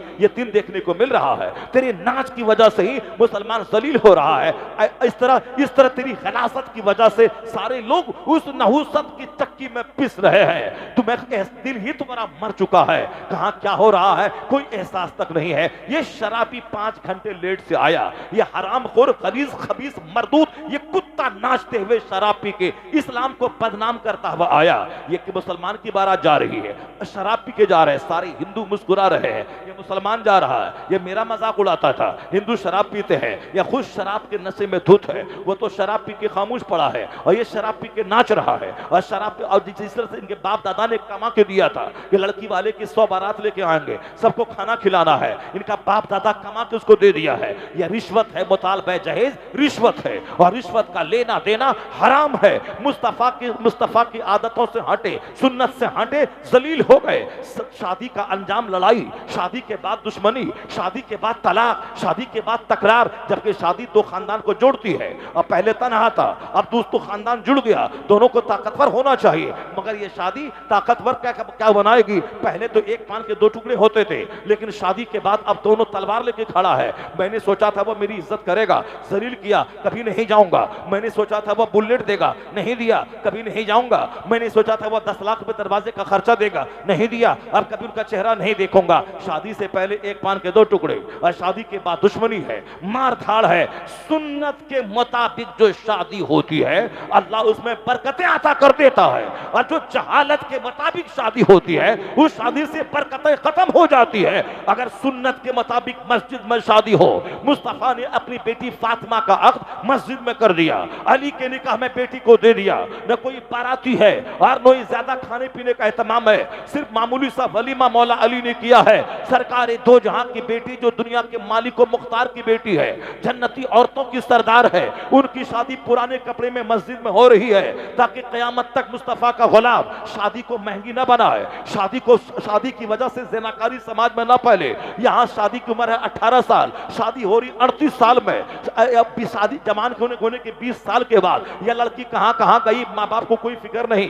यह लड़का जवान हुआ 18 साल में, शादी हो रही 48 साल में। यह जवान होने के 20 साल के बाद मुश्तजनी किया, इखलामबाजी किया, जानवर से सोहबत किया, तवाइफ के कोठे पे जाके मुंह काला किया। बाप को फिक्र कहां है? बाप को फिक्र है कि माल मिले तब होगी शादी। बाप को फिक्र है 6 फीट की लंबी औरत मिले तब होगी शादी। बाप को फिक्र है खूबसूरत चेहरा मिले तब होगी शादी, या लड़की को नौकरी हो तब मिले तब होगी शादी। चाहे हर महीने उनका बेटा ज़िना करता रहे, इखलामबाजी करता रहे, मुश्तजनी करता रहे, हैंड प्रैक्टिस करता रहे, हस्त मैथुन करता रहे, अपनी जवानी को बुढ़ापे में बदलता रहे, शादी के बाद बीवी के सामने हिजड़ा हो जाए, शादी के बाद बीवी के सामने नामर्द हो जाए, उनकी निगाहों के सामने उनकी बीवी और नौकर और चरवाहे से ज़िना और सोहबत करे और ये हिजड़ा देखता रहे, अपनी अपनी अपनी कमजोरी को छुपाता रहे। जब यह बीवी के काबिल नहीं होगा तो बीवी को तो नौकर के हवाले करेगा, वो तो किसी हॉकर के हवाले करेगा। जब ताकतवर रहेगा तो अपने बीवी के काबिल रहेगा। ये तो हस्त मैथुन करके ये नामर्द हो चुका है, हैंड प्रैक्टिस करके नामर्द हो चुका है। उसके पीछे वह माँ बाप का हाथ है जो शादी में ताखीर करता हो, जो शादी में लेट कर रहा हो। सच कहा मुस्तफा ने, बुखारी शरीफ की हदीस में आया है, अगर बच्चे जवान हो जाए और शादी में देर हुई और बच्चे का पांव फिसल गया, उस जुर्म में माँ बाप भी शरीक समझा जाएगा, उस जुर्म में माँ बाप भी शरीक समझा जाएगा। तो ज़िना करे बेटा जहन्नम में जाओ तुम, ज़िना करे बेटी जहन्नम की आग में जलो तुम। क्यों ऐसा काम करता है? इसलिए मुस्तफा की सुन्नत के मुताबिक खतना हो, अकीका हो, शादी बियाह हो, मंगनी हो, हिंदुओं को देखकर, मुशरिकों को देखकर, सिनेमा के एक्टर को देखकर, किसी काफिर को देखकर, किसी यहूदी को देखकर, किसी नसरानी को देखकर, समाज के राजपूत और ब्राह्मण को देखकर, किसी हरिजन को देखकर, किसी डोम को देखकर, किसी चमार को देखकर मत नाचा कूदा कर, मत शादी बियाह कर। वक्त पे शादी कर ताकि ज़िना घट जाए, निकाह बढ़ जाए। वक्त पे शादी करा ताकि समाज में चोर दरवाजे से ज़िना दाखिल ना हो। शादी कसरत से होने लगे, शादी वक्त पे होने लगे, ऑटोमेटिक ज़िना का खात्मा हो जाएगा, बदनिगाही का खात्मा हो जाएगा, सेहत लुटाई का खात्मा हो जाएगा। मुस्तफा की सुन्नत पे अमल कर, खुशी यहाँ मिलेगी, सेहत यहाँ मिलेगी, राहत यहाँ मिलेगी, इज्जत यहाँ मिलेगी। और सुन्नत पे अमल हुआ तो जैसे मरेगा मुस्तफा की जन्नत हुआ। नारे तकबीर, नारे रिसालत, नारे गौस, ताजदारे मदीना कॉन्फ्रेंस, खिलाफे पैगंबर कसे रह गुज़ी कि हरगिज़ बमंजिल न खाहत रसीद। मुस्तफ़ा के रास्ते के खिलाफ जो चलेगा वो कभी राह रास्ते पे नहीं पहुंचेगा। आज हमारी सारी मुसीबतें मेरी खरीदी हुई है, ये सारा दर्द मेरा अपना खरीदा हुआ है। कोई शराब पिए फेफड़ा गल जाए, न बोले कि ऐसा क्यों हो गया, वो अपने आप को मुजरिम गर्दाने की मेरी वजह से ऐसा हुआ है। कोई रात के वक्त में बर्तन को खुला हुआ छोड़ दे और उनका बच्चा अपाहिज और पोलियोग्रस्त पैदा हो जाए, वह किसी दूसरे को न कोसे के ऐसा हो गया, बल्कि वह औरत बोले कि मेरी सुस्ती और गफलत की वजह से ऐसा हुआ है। शाम के वक्त में बच्चों को अपने घर में करने का आदेश मुस्तफा ने दिया है। यानी शाम के वक्त में हशरातुल अर्द की तरह बहुत सारी मखलूक फिरती है जो हमारे बच्चों को तकलीफ पहुंचा सकती है। उस वक्त में अपने बच्चों को अपने घर में ले आ, नमाज के बहाने सारे बच्चों को मुसल्ले पे खड़ा कर दे ताकि बच्चे रहें। डांट डपट करके सिर्फ प्यार मत कर, पैम्परिंग से बच्चे बिगड़ते हैं। यानी ज्यादा नाज नखला करने, चुमा चाटी करने से बच्चे बिगड़ जाते हैं। अभी एक शख्स बता रहा था कर्नाटक में एक औरत के 8 बेटे थे और 8 बेटे मेडिकल अफसर हो गए, 8 बेटे डॉक्टर हो गए। पूछा गया कि आखिर इसके डॉक्टर बनाने में किसका हाथ है, ये कैसे सारे बच्चे तबाही और बर्बादी से बच करके मेहनती बने, पढ़े लिखे और सबके सब डॉक्टर बन गए। तो उनका बेटा बोला इसके पीछे सिर्फ मेरी वालदा का हाथ है। मेरी माँ के नाम से आज भी मैं काम जाता हूँ, मैं डॉक्टर हूँ, मगर माँ का चेहरा देख के सीना मेरा थरथराने लगता है, क्योंकि मेरी माँ की सख्ती थी, मेरी माँ के हाथ का डंडा था जो हम बच्चों को तबाही से बचाया है। अगरचे अक्सर माएँ लाड प्यार करने लगती हैं, स्कूल नहीं जाऊंगा तो माँ बोलती ठीक है मत जाना। वो तो बाप सूरज की गर्मी की तरह रोशनी डालता है और बच्चे को 2-4 तमाचा मारता है तो बच्चा दौड़ता हुआ स्कूल जाता है। उस मार में बाप का प्यार छुपा है। लेकिन लाखों में कोई माँ इस टाइप की होती है जो अपने बच्चों को खाने में खूब प्यार देती है, सीने से लगाती है, लेकिन पढ़ाई के वक्त में कोई ढील और कोई कमजोरी नहीं। अगर वो स्कूल न जाने की बात बात करे, माँ उसको बिल्कुल सीने पे सब्र का पत्थर रख करके, अगरचे दिल नहीं चाहता कि बच्चों को मारूं, मगर बच्चे का मुस्तकबिल न बिगड़े, ये बर्बाद न हो जाए, या चोर डकैत न हो जाए, या खबीस मरदूद न हो जाए, उसको खबासत से बचाने के लिए डंडे का इस्तेमाल करे। कहा कि मेरी माँ है, बाप को तो खेत से फुर्सत नहीं, बाप को तो नौकरी से फुर्सत नहीं, बाप को तो साहब समाज से फुर्सत नहीं, ये मेरी माँ है जिसके डंडे ने हमारे 8 भाइयों को तबाही से बचाया है, मेडिकल ऑफिसर बताया है, ये बनाया है। इसलिए मैं सारी माँ बहन बेटियों से कहूंगा कि तुम अपने बाल बच्चों को ज्यादा चूमा चाटी मत क्या करना। ये बच्चे तो हैं, सीने में तो प्यार है, खाने में प्यार हो, पहनाने में प्यार हो, उसके सर को अपने हाथ से सहलाओ, उनकी खिदमत करो। लेकिन पढ़ाई के मामले में कोई ढील नहीं होनी चाहिए, जबरदस्त सख्ती करें ताकि बच्चा प्रोफेसर बने, डॉक्टर बने, लॉयर बने, बैरिस्टर बने, बड़ा आलिम दीन बने, बड़ा मुफ्ती बने, फकीह बने। आज डॉक्टर की भी जरूरत है, उससे ज्यादा बड़े फकीह और मुहद्दिस की जरूरत है। ये जो बोलते हैं मदरसे का बच्चा ज्यादा पैदा हो गया, या हर हमेशा दस्तारबंदी हो रही है, ये हजारों लाखों बच्चे पढ़ के क्या करेंगे, वह सब के सब वो हैं जिस तरह मैट्रिक के एग्जाम में 5 लाख बच्चे बैठ जाते हैं, उस 5 लाख में से 2-4 हजार ही ऐसे होते हैं जो बच्चे क्रीम होते हैं। ये बाकी सबके सब ये भेड़ों की भीड़ है जिसको लिखना तक नहीं आता है।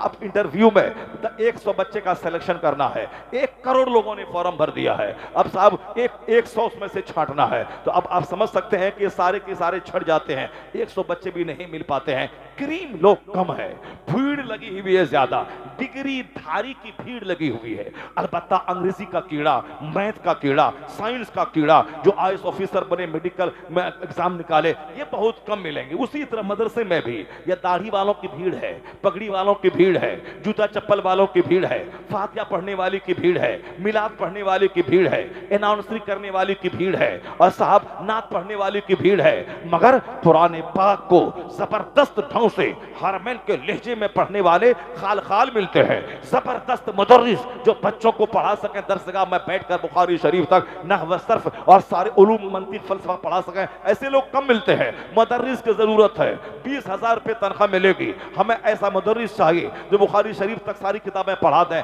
कोई सामने नहीं आता। मुअज्जिन की जरूरत है, 50 लोग आ जाते हैं, क्योंकि मुअज्जिन बनना, अजान देना आसान काम है, और किताब वही पढ़ाएगा जो पढ़ने के जमाने में 10 साल तक जबरदस्त ढंग से 8 घंटे डेली पढ़ा हो।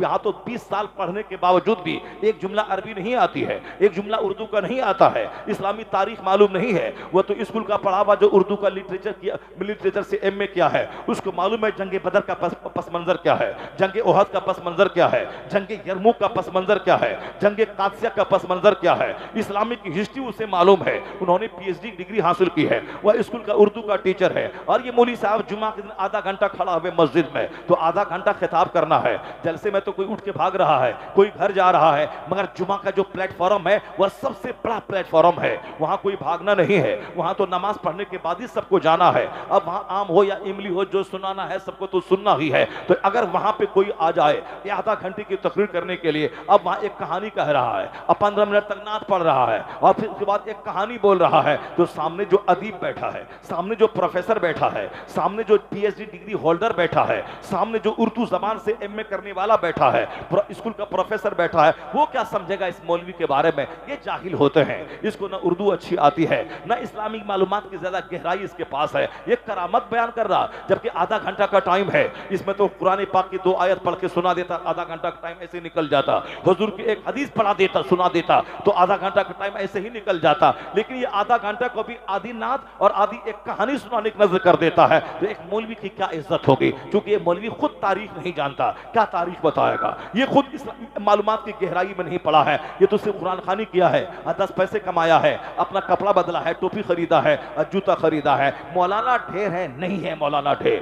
काम का आदमी जिस तरह स्कूल कॉलेज में करोड़ों की भीड़ में चंद मुट्ठी भर लोग करीम है, उसी तरह मदरसे में भी हजारों की भीड़ में मुट्ठी भर लोग हैं जो करीम होते हैं। आज मस्जिदों का इमाम जबरदस्त बासलाहियत होना जरूरी है, चाहे देहात हो या शहर की मस्जिद हो, इमाम मालूमात का धनी होना चाहिए। चाहे गांव की मस्जिद क्यों ना हो, उसमें भी कोई पढ़ा लिखा आदमी जाता है, स्कूल का टीचर जाता है और पढ़े लिखे लोग जाते हैं। अगर वहां का इमाम भी ओल जुलूल करने वाला और दिन भर मोबाइल चलाए और जुम्मा से पहले एक कहानी सुन लिया नेट में, उसी को बयान कर दिया, तो फिर वो प्रोफेसर मायूस हो जाएगा। हमारा इमाम बेचारा बेसहारा है, लाचार है, गरीब का बच्चा है, पढ़ा लिखा सही से नहीं है, वो 500 रुपए 5000 रुपए कमा करके बाल बच्चों को और घर वालों को पाल रहा है। आलिम नाइब पैगंबर होता है। नाइब पैगंबर वो होगा जिसके पास इल्मी धमक होगी, ताकि इंजीनियर भी उसके इल्म के सामने उसकी दस्तबोसी करने लगे और डॉक्टर भी उनकी इल्मी धमक के सामने उसको अपना रहनुमा तस्लीम करे।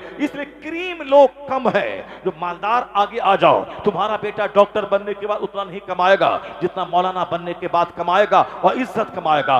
डीएम बनने के बाद एक डिस्ट्रिक्ट तक तू महदूद रह जाएगा, लेकिन अगर तू एक अच्छा क्रीम आलिम बना, मुत्तकी आलिम बना, तो जिस तरह हिंदुस्तान में कौन कहां का डीएम है कोई नहीं जानता, लेकिन एक ताजुश शरिया है जिसको सारी दुनिया जान रही है, सारा जहान जान रहा है। अमेरिका के लोग जानते हैं ताजुश शरिया कौन है, मलेशिया जानता है ताजुश शरिया कौन है, बिहार, बंगाल और उड़ीसा, कर्नाटक, महाराष्ट्र, हिंदुस्तान के सारे स्टेट्स के लोग जानते हैं ताजुश शरिया कौन है। यहां तो 5 आदमी मेरा दोस्त नहीं मिलता, पर यहां 10 करोड़ लोग कमोबेश जिसके हाथ पर हाथ रखकर अपना मजहबी रहनुमा माना हो, अपना पीर माना हो, अपना मुर्शिद माना हो, नहीं मिलता कोई।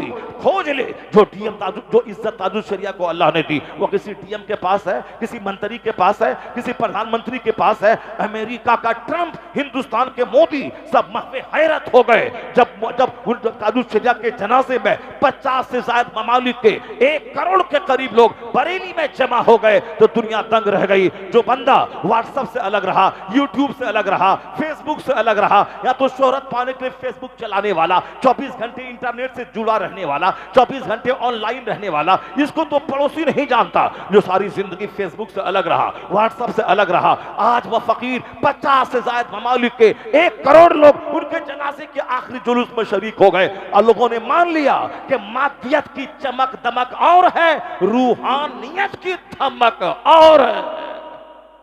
नारे तकबीर, नारे रिसालत, नारे गौसियत। मादियत मेटेरियलिज्म की धमक और है, ये रूहानियत की धमक और है। आज ताजुश शरिया का शहजादा अल्लामा अज़्ज़त रज़ा खां, अभी मैं लगातार 3 दिन से उनके साथ था, उतरौला में, रुदौली में, फैजाबाद में, हजारों का मजमा, यानी जो जलसा 50 साल की तैयारी के बाद न होता हो, इस तरह का जलसा हमारे बिहार में पिछले बार में 10 दिन का उनका प्रोग्राम था। हर जलसे में 50,000, कहीं 10,000, कहीं 1 लाख के करीब, इतनी बड़ी भीड़, यानी जो 80 साल की मेहनतों के बाद उतनी इज्जत और पजीराई जिसकी नहीं होती, वह ताजुश शरिया की करामत पढ़ के अल्लामा अज़्ज़त रज़ा ने जो आज हिंदुस्तान के अफक पे छाया है, वह इज्जत उनके हिस्से में आ रही है। तो अपने बच्चों को डीएम बनाने से पहले अच्छा आलिम बना दे, उसको अच्छा इमाम बना दे।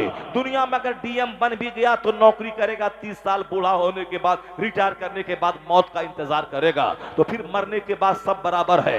जिस तरह कोई एसी डब्बा से सफर करे या कोई चालू डब्बा से सफर करे, बरेली से दिल्ली जाए, तो भले ही यहाँ एसी डब्बा जनरल डब्बा है, पर दिल्ली रेलवे स्टेशन पे खड़े होने के बाद वो एसी वाले का भी वही हाल है, पसीने में शराबोर, और जनरल डब्बे वाले का भी वही हाल है। अब वहां उस स्टेशन पे दोनों खड़े हैं। उसी तरीके से चाहे आप डीएम बन के हलवा रोटी खा के मरा हो, चाहे मजदूरी करके मरा हो, और दोनों मैदान महशर में एक सफ में खड़े हैं। ये बता दे दुनिया में तू कैसे राज जिया, कहां से माल कमाया, कहां खर्च किया, जवानी किस काम में लगाया, रात कैसे गुजारी, दिन कैसे गुजारा, जवानी कैसे गुजारी, बुढ़ापा कैसे गुजारा, तुमने माल कहां से कमाया, किस रास्ते में खर्च किया, तुमने अपने इल्म पर कितना अमल किया। ये 4 सवाल का जवाब जब तक बंदा देगा नहीं, अपनी जगह से हट नहीं पाएगा, तो फिर वहां पर एहसास पैदा होगा कि डीएम में के 30 साल मेहनत किया और 30 साल नौकरी करी, 60 साल चले गए, थोड़ा सा मकान बनाया, गाड़ी खरीदी, अब यहाँ तो खरबों साल रहना है, आग में तो आग में, बाग में तो बाग में। या डीएम बना,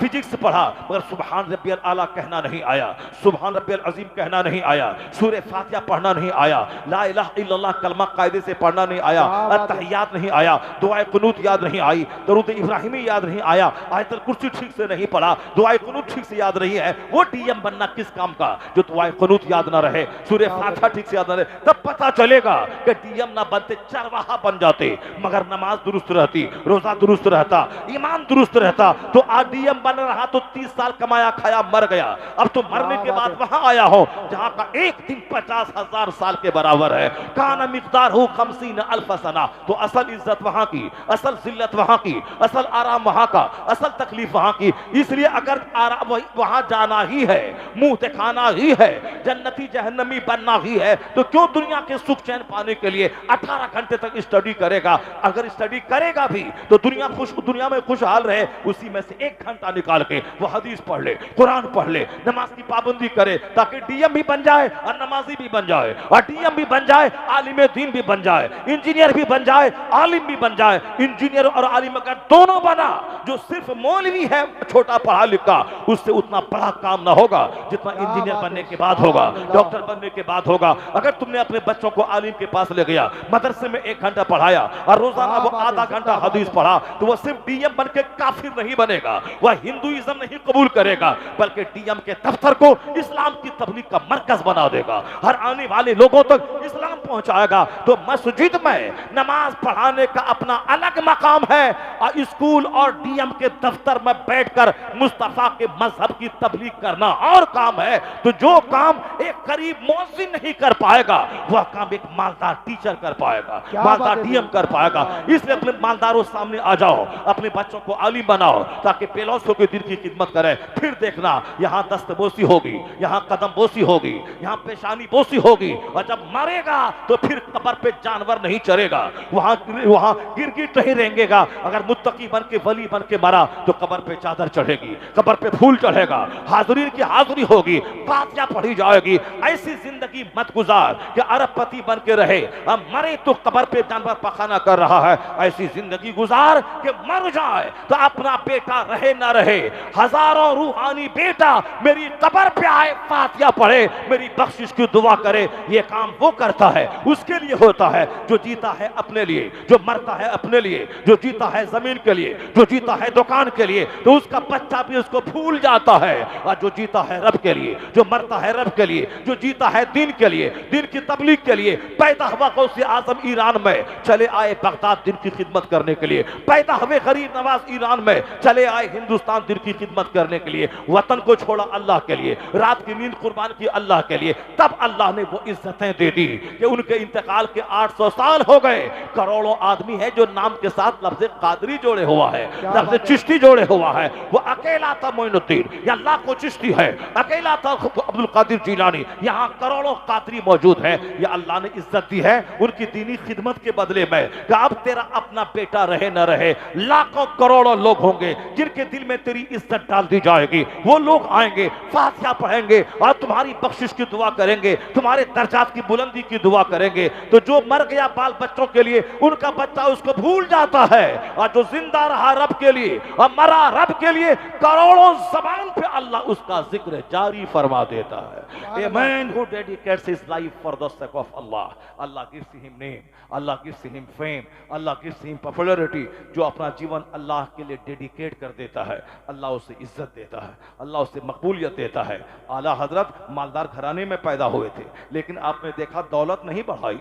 जमीन जो थी बाप दादे से मिली थी, चूंकि ये लोग अफगानिस्तान के कबीले परहेज के पठान थे, वहां से चल के लाहौर आए। लाहौर का शीश महल आज तक उनके खानदान की इज्जत की यादगार के तौर पर कायम है। फिर लाहौर से रोहेल खंड आए, इस रोहेल खंड में उनके बाप दादाओं ने हुकूमत दिल्ली की वजह से बड़ा कारनामा अंजाम दिया, तो इनाम के तौर पर इस इलाके की जागीरदारी उनको दे दी गई। बहुत सारा गांव उनके पास था, यानी समझ रहे हैं कि बहुत सारे गांव के टैक्स उनके पास आते थे। यह सारा गांव आपको दे दिया गया, उस गांव की सारी आमदनी आपके पास आएगी। ये जमींदार घर में पैदा हुए थे, मगर उन्होंने जमीन नहीं बढ़ाई, उन्होंने मकान नहीं बढ़ाया। वही सौदागरान के मोहल्ले में मकान में रहते रहे, अब 2 घंटा सोते रहे, बाकी पूरे 22 घंटा सिर्फ दीन की खिदमत करते रहे। 1000 के करीब किताबें लिखी। उनके इंतकाल के 100 साल हो गए, लेकिन आज अमेरिका, यूरोप, पूरी दुनिया में रजा रजा का खुतबा पढ़ा जा रहा है, उनका सलाम पढ़ा जा रहा है, उनके फतवा पढ़े जा रहे हैं। यहाँ तो बड़े बड़े नवाब पैदा हुए, रामपुर में कोई उसका नाम तक नहीं जानता, मगर एक पठान खानदान में पैदा होने वाला रजा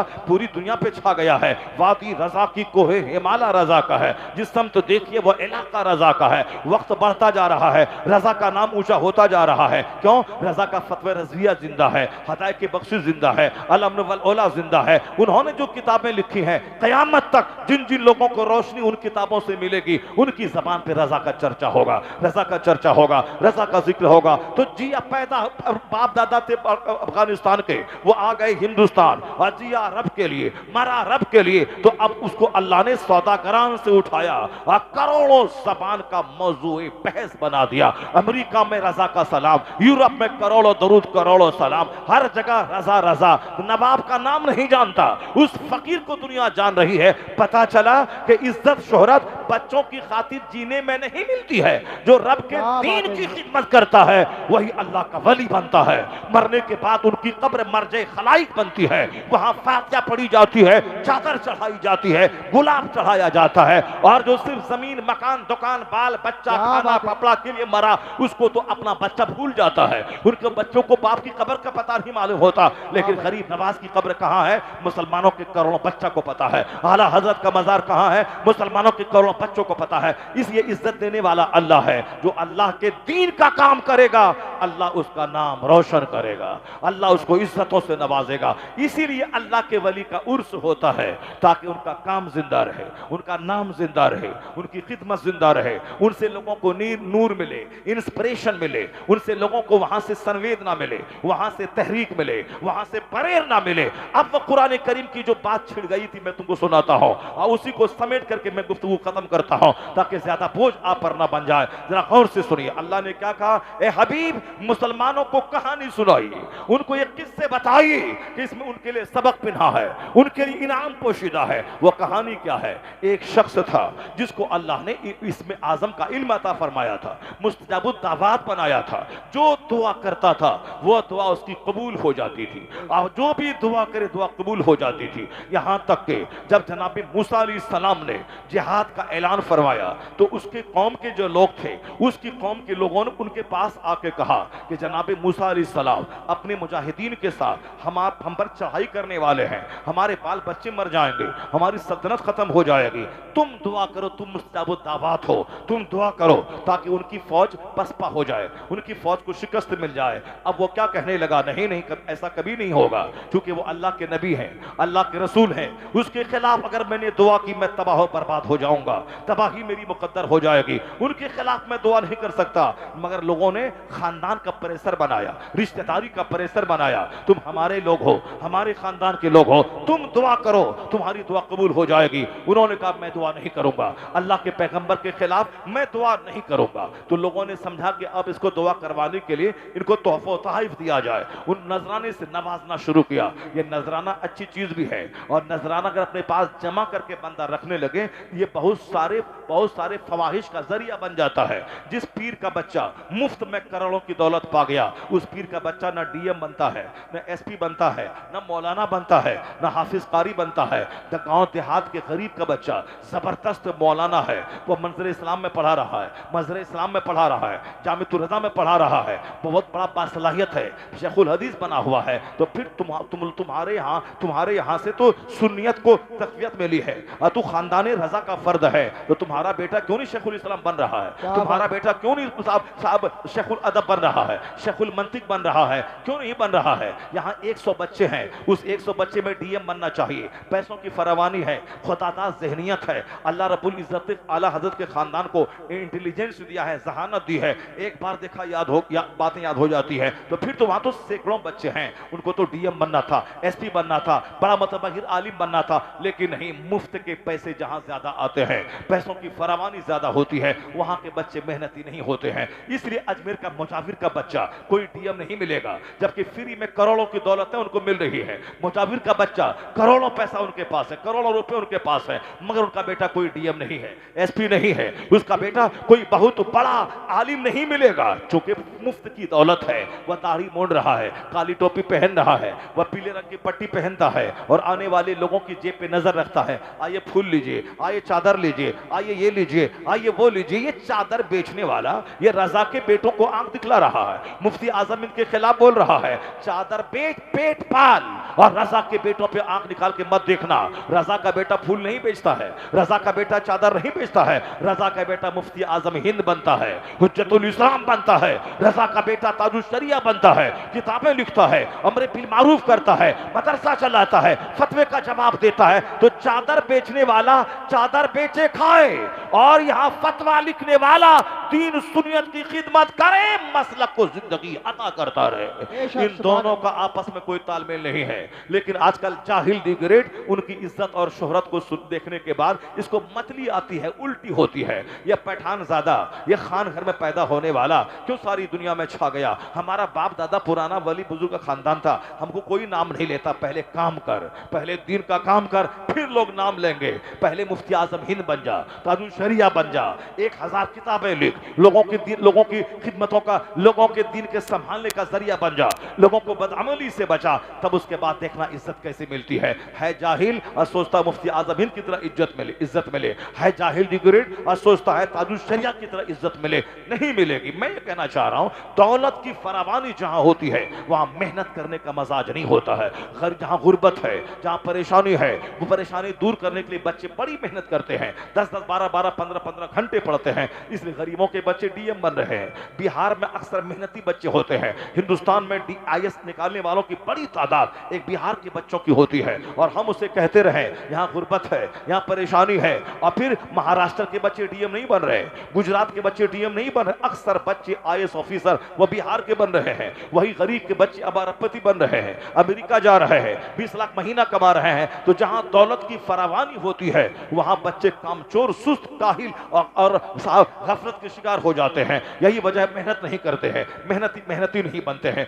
बड़े बड़े बुजुर्गों के खानदान के बच्चे इसीलिए ऐसा होते हैं। अब क्या है, उनको ऐसे ही तोहफा मिल रहा है, गिफ्ट मिल रहा है, नजराने मिल रहे हैं। तोहफा हम यहाँ मेहनत करने के बाद राडो घड़ी नहीं है, और वहां मुरीद कोई राडो घड़ी गिफ्ट कर रहा।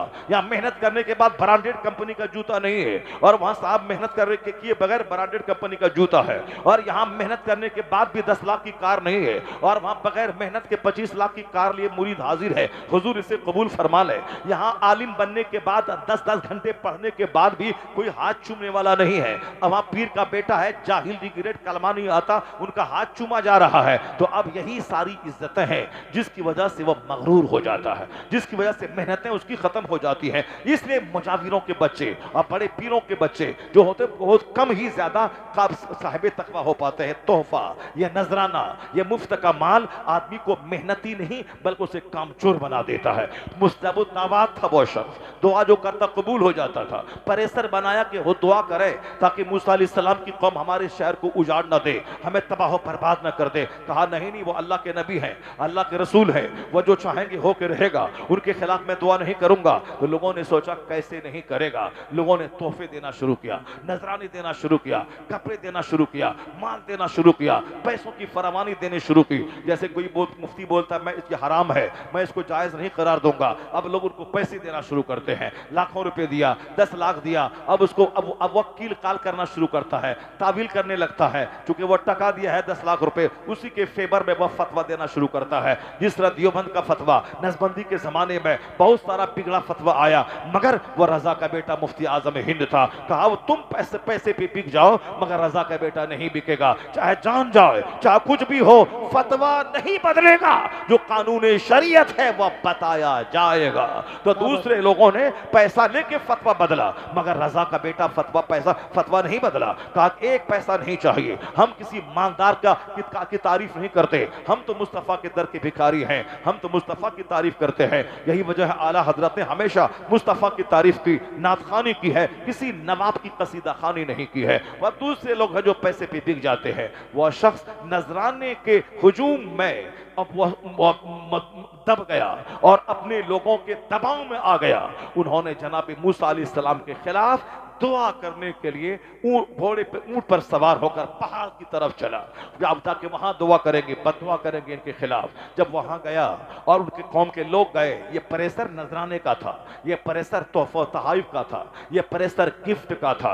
इसलिए बहुत सारे बुजुर्गान दीन जो नजराने तोहफा तहाइफ नहीं लेते, और जब अगर ले भी लिया तो फिर वो गरीबों मिस्किनों को बांट देते हैं। अपने घर में नमक रोटी है और फिर दूसरे उनके यहाँ खिदमत करके पुलाव बिरयानी खाते हैं। ये बुजुर्गान दीन के अहवाल होते हैं। खुद मुसीबत में रहते हैं और दूसरों के लिए लंगर चलाते हैं, और जो खुद पेट भर के तोन ऊंचा करने लगे उसकी विलायत में शक है वो वली ही नहीं हो पाएगा। कि जिस वली मेहनती होता है, वली नमाजी होते हैं, रात भर जागने वाले का तोन ऊंचा नहीं होता है, एक रात में पूरा कुरान पढ़ने वाले का तोन ऊंचा नहीं होता है। जो खाता है सोता है उसका तोन निकलता है, और जो रात में 100 रकात नमाज नफल पढ़ता है, जो महीने में 5 दिन रोजा रखता है, अय्यामी 20 के रोजे रखता है, उसका तोन कैसे निकलेगा? वो तो सूखा रहता है। सारे औलिया सालिहीन की पर्सनालिटी 75% औलिया सालिहीन सबकी पर्सनालिटी लीन एंड थीन है। सारे लोग दुबले पतले, मुफ्ती आजम हिंद दुबले पतले, आला हजरत दुबले पतले, गौसे आजम दुबले पतले, महबूब इलाही दुबले पतले, गरीब नवाज दुबले पतले,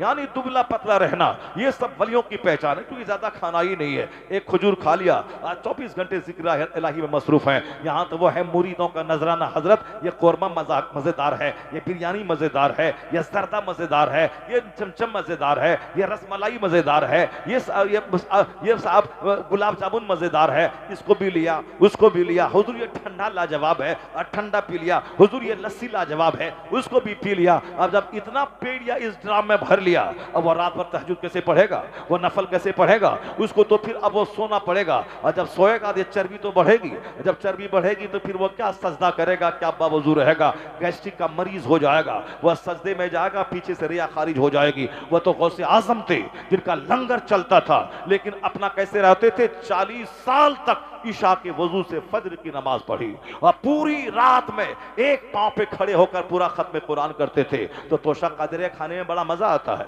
लंगरे गौसिया खाने में बड़ा टेस्टी होता है। लेकिन गौसे आजम ने 40 साल ईशा के वजू से फजर कैसे पढ़ी, उस पॉइंट पे गौर करने में मजा नहीं आता है। अब यहाँ मालिता है, तोशा है, अब तोशे में वहाँ किशमिश है, वहाँ काजू है, वहाँ प्योर घी है, वहाँ सूजी चीनी है, मजेदार तो होना ही है। अब खाने में मजा, इसलिए गौसे पाक का नाम लिया जा रहा है। और गौसे पाक ने 40 सिक्के सोने के डकैतों के सामने डाल दिए, और जबान को झूठ से आलूदा नहीं किया। कौन है जो 11वीं के दिन बकरा ज़बह करने के बाद अहद करे, अब मैं झूठ नहीं बोलूंगा, चाहे करोड़ों का नुकसान क्यों ना हो जाए, जबान पे मैं झूठ नहीं लाऊंगा, मैं ज़िना नहीं करूंगा, मैं शराब नहीं पीऊंगा, मैं ठगूंगा नहीं, मैं चुगलखोरी नहीं करूंगा। वो तौबा तो करे पहले, वरना जिसकी मां सर से लेके पांव तक नेकी का पुतला थी, और जिसका बाप हमेशा दिन भर जिहाद, रात भर सजदा, एक खिलाफ तकवा कोई फल जबान में डाला तो एहसास हुआ कि क़यामत के दिन हिसाब हुआ तो क्या जवाब दूंगा। उसके बदले में 10 साल नौकरी की, और फिर लूली लंगड़ी अपाहिज गोंगी बेटी से शादी करने को तैयार हो गए।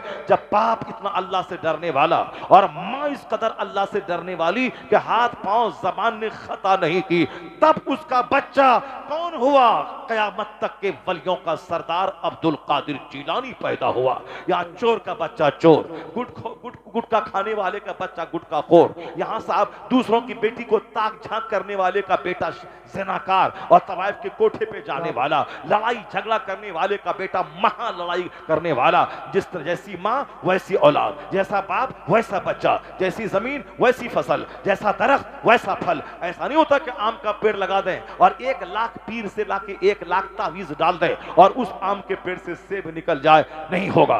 1 करोड़ तावीज डाल दे, आम के पेड़ से सेब नहीं निकलेगा, गेहूं के दरख्त से बासमती चावल नहीं निकलेगा। वही कानून यहाँ भी है। जब बाप हो मुफ्ती नकी अली खां और माँ हो तहज्जुद गुजार, तब बेटा अहमद रजा खां पैदा होता है। जब बाप हो सैयद गयासुद्दीन और माँ हो रात भर मुसल्ले पे खड़ी रहने वाली, तब बेटा 90 लाख काफिरों को ईमान देने वाला मोइनुद्दीन अजमेरी चिश्ती पैदा होता है। जब बाप हो सैयद अहमद अली बुखारी और माँ हो सैयदा ज़ुलेखा के जवानी में बेवा होने के बाद बुढ़ापे तक अजनबी मर्दों ने चेहरा नहीं देखा, सर से आंचल नहीं खिसका। तब उसका बेटा चपरासी से लेके बादशाह तक तहज्जुद पढ़वाने वाला महबूब इलाही निजामुद्दीन देहलवी पैदा होता है। और जब बाप हूं मुफस्सिर आज़म हिंद और मां हूं अपने जेवरात बेचकर मंजर इस्लाम के टीचर को तनख्वाह दिलाने वाली, और बाप मुफस्सिर आज़म हिंद, नाना मुफ्ती आज़म हिंद और दादा हुज्जतुल इस्लाम, तब उसी कौक का बच्चा अख्तर रजा का अजहरी ताजुल शरिया पैदा होता है।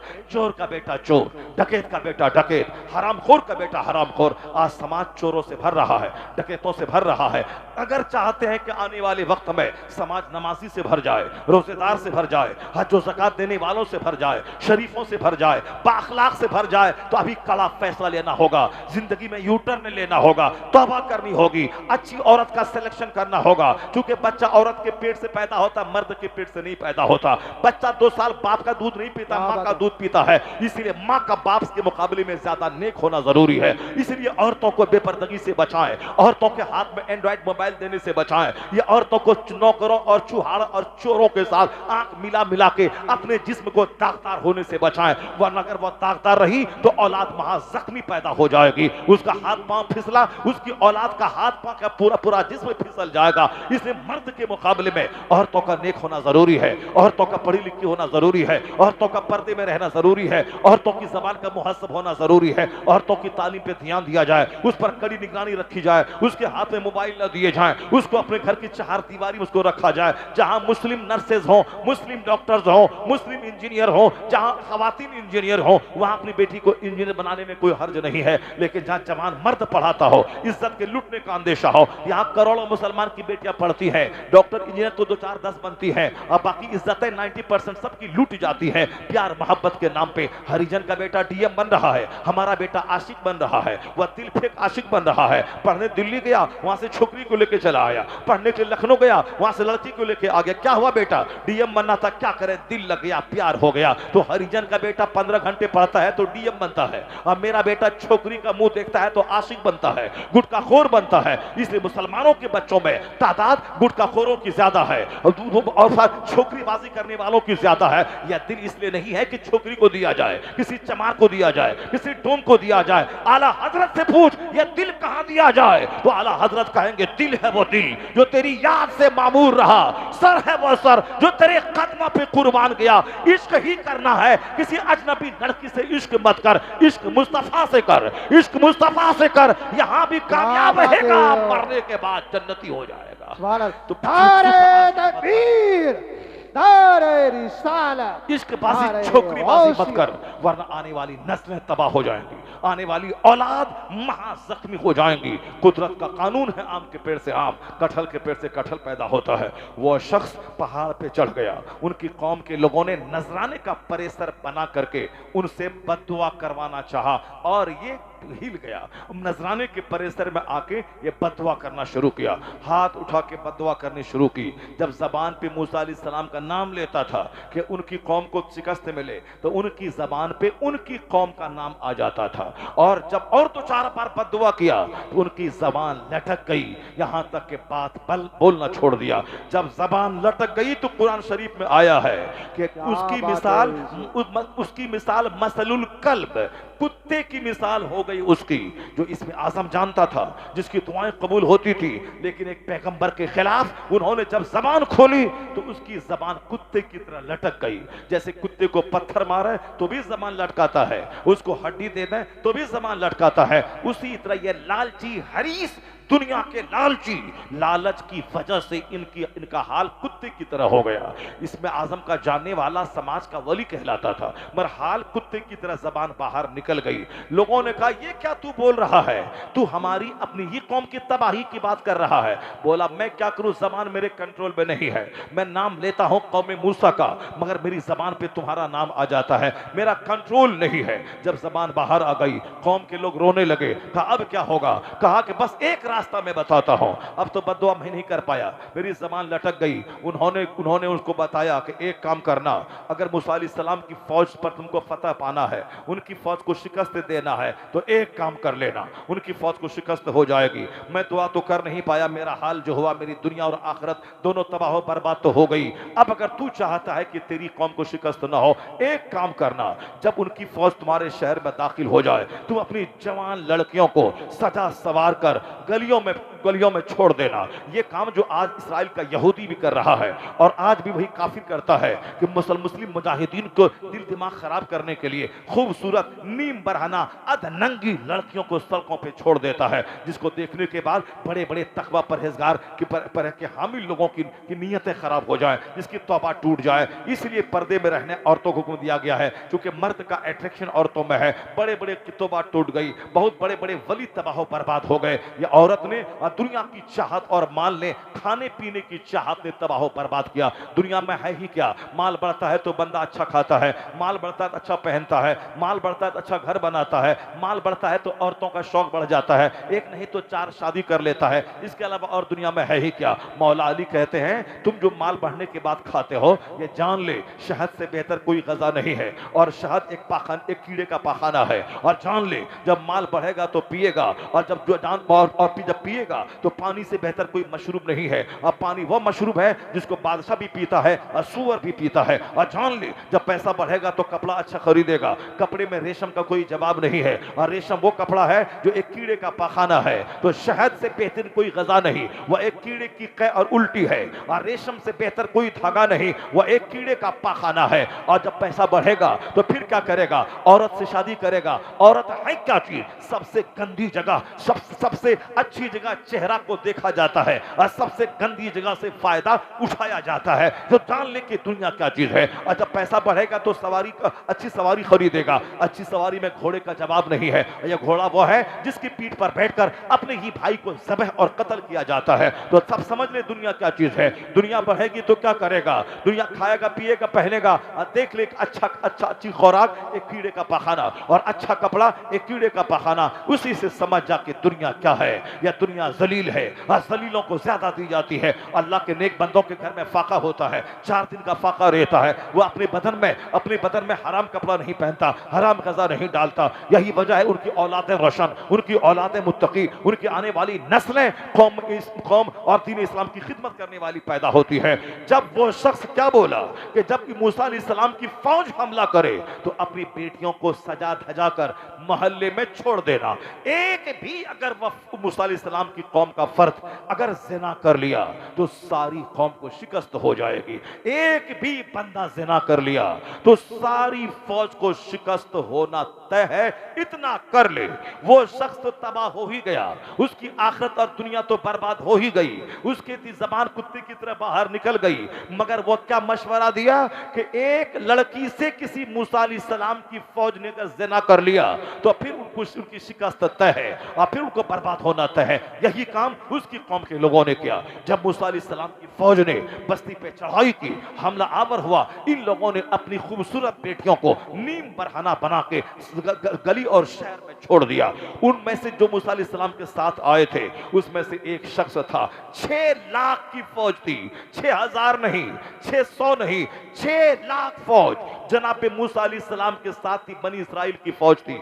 ये बनी इसराइल के लोग जो आज यहूदी है, जिस पर अल्लाह ने बेपनाह इनाम किया, मगर इनाम पाने के बाद ये फिर क्या होता था, पाजी कौम बन जाती थी, नबियों को कत्ल करने वाली कौम, अल्लाह के वलियों को ज़बह करने वाली कौम। इसलिए अल्लाह ने फाइनल तौर पर इन पर रुसवाई मुसल्लत कर दी। अब इसराइल नाम का कोई मुल्क नहीं है, वो अमेरिका की कॉलोनी है। अमेरिका इसराइल के यहूदी खुद सांस नहीं ले सकते, बल्कि अमेरिका की पुष्ट पनाही है। इसलिए इसराइल को अल्लाह ताला यहूदियों को जलील कर दिया है। वह दिमाग जला के पढ़ेगा, वह डीएम बनेगा, हवाई जहाज बनाएगा, मोबाइल देगा, वो बहुत सारे ऐप निकालेगा, पैसा कमाएगा, खाएगा, मगर इज्जत नहीं मिलेगी। हिटलर ने कई 25 लाख यहूदियों को जानवरों की तरह काट के मार दिया, कहीं जगह नहीं मिली, तब आके फिलिस्तीन के पास वह जगह लिया है। यहूदी जलील है। और आज मालूम है कितनी लाख फौज यहूदी के पास है, पर मुट्ठी भर चंद हजार जवान हमास के मुजाहिदीन है। यूं कहा था के 3 दिन में खत्म कर देंगे। मगर इन लोगों ने आज 48 दिन या 2 महीना होने वाले हैं। अमेरिका और इसराइल दोनों मिलकर अमेरिका लड़ रहा है, इसराइल का कोई वजूद ही नहीं है, मगर यह चंद मुट्ठी भर जवान अमेरिका को शिकस्त दे दिया, उन्हें जंगबंदी करने पर मजबूर कर दिया। पता चला कि हमेशा काफिरों को ताकत पे घमंड होता है, मुसलमानों को अल्लाह की जात पे नाज होता है, अल्लाह की मदद पे इसे नाज होता है। यही आज भी दुनिया तमाशा देख सकती है। जिसको बोला था 3 दिन में मिटा देंगे और सारे लोगों को मिसमार कर देंगे, एक भी हमास का नौजवान को जिंदा नहीं छोड़ेंगे। कुत्ते 2 महीने हो गए, तुम्हारी फौज कितनी मरी तुमको मालूम है, तुम्हारे लोग कितने मरे तुमको मालूम है। ये लोग तो शहादत का जाम पी लिए, जन्नत चले गए, इनकी लाशों से खुशबू निकल रही है, मगर तुम इतनी ताकतवर होने के बावजूद ये चंद नौजवानों को मार नहीं सके। इनके सामने घुटने टेक दिया तुमने। अपने बंदी को छुड़ाने के लिए कई 100 को तू छोड़ रहा है। सारी दुनिया जान रही यहूदी को अल्लाह ने जलील किया है। ये वही यहूदी कौम थी जो मूसा अलैहिस्सलाम से बोली थी कि आप जाइए, आपका खुदा जाइए, दोनों लड़िए, हम नहीं जाएंगे। ये वही यहूदी है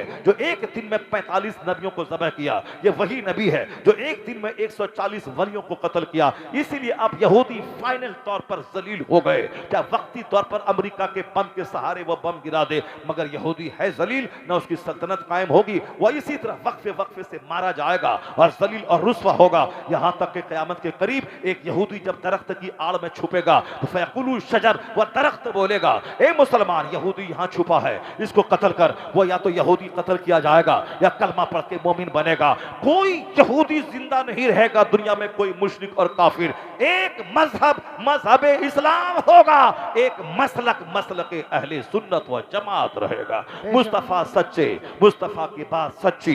तुम ज्यादा टेंशन मत लो।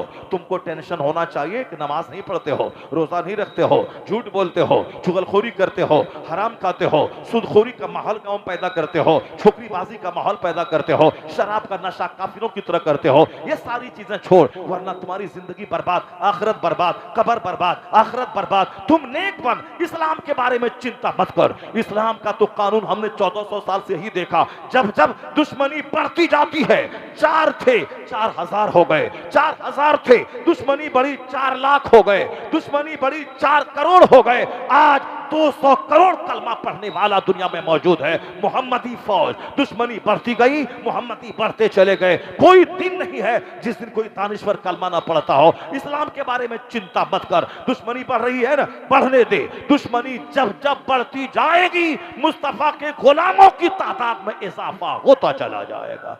है नूरे खुदा कुफ्र की हरकत पे खंदाजर, फूकों से चिराग बुझाया ना जाएगा। अब क्या हुआ, जब मूसा अलैहिस्सलाम की फौज शहर में दाखिल होगी, खूबसूरत लड़कियों को गलियों में छोड़ दिया। एक मालदार शख्स था, रईस, जो मूसा अलैहिस्सलाम की फौज में शामिल था, वही बनी इसराइल में का था। वो मालदार था, लड़की को देखा पागल हो गया, उसकी खूबसूरती को देखा पागल हो गया। उसे गोद में उठाया, जनाब मूसा अलैहिस्सलाम के पास ले गया, कहा हुजूर ये हमारे लिए हलाल है कि हराम है।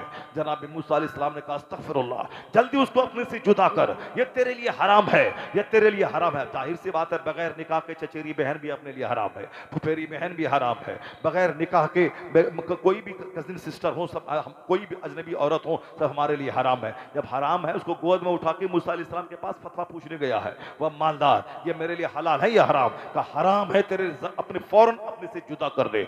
मगर उस रईस के दिमाग पे भूत सवार था, शहवत का भूत सवार था, नहीं कंट्रोल हुआ। मूसा अलैहिस्सलाम की बात भी नहीं मानी, उसको अपने खेमे में ले गया और खेमे में उसके साथ ज़िना किया। और जैसे ही ज़िना किया, अचानक प्लेग की बीमारी पैदा हुई। सारे 6 लाख लोग जो थे, उनके गले में गिल्टी की बीमारी होने लगी और सांस फूलने लगा, ऑक्सीजन की कमी होने लगी।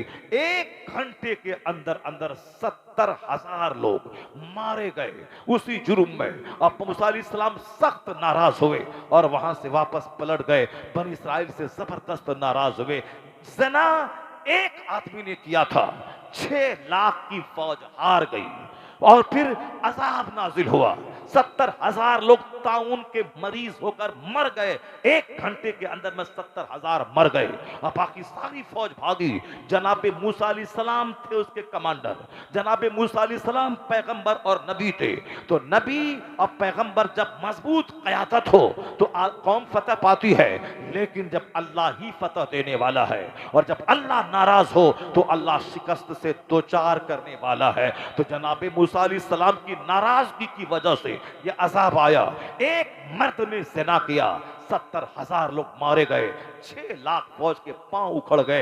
ये बता दे, एक आदमी ने ज़िना किया तो ये हाल हुआ, और यहां हर गांव में ज़िनाकार, हर घर में ज़िनाकार, हर मोहल्ले में ज़िनाकार, हर समाज में ज़िनाकार। ये बता दे क्या हाल होगा।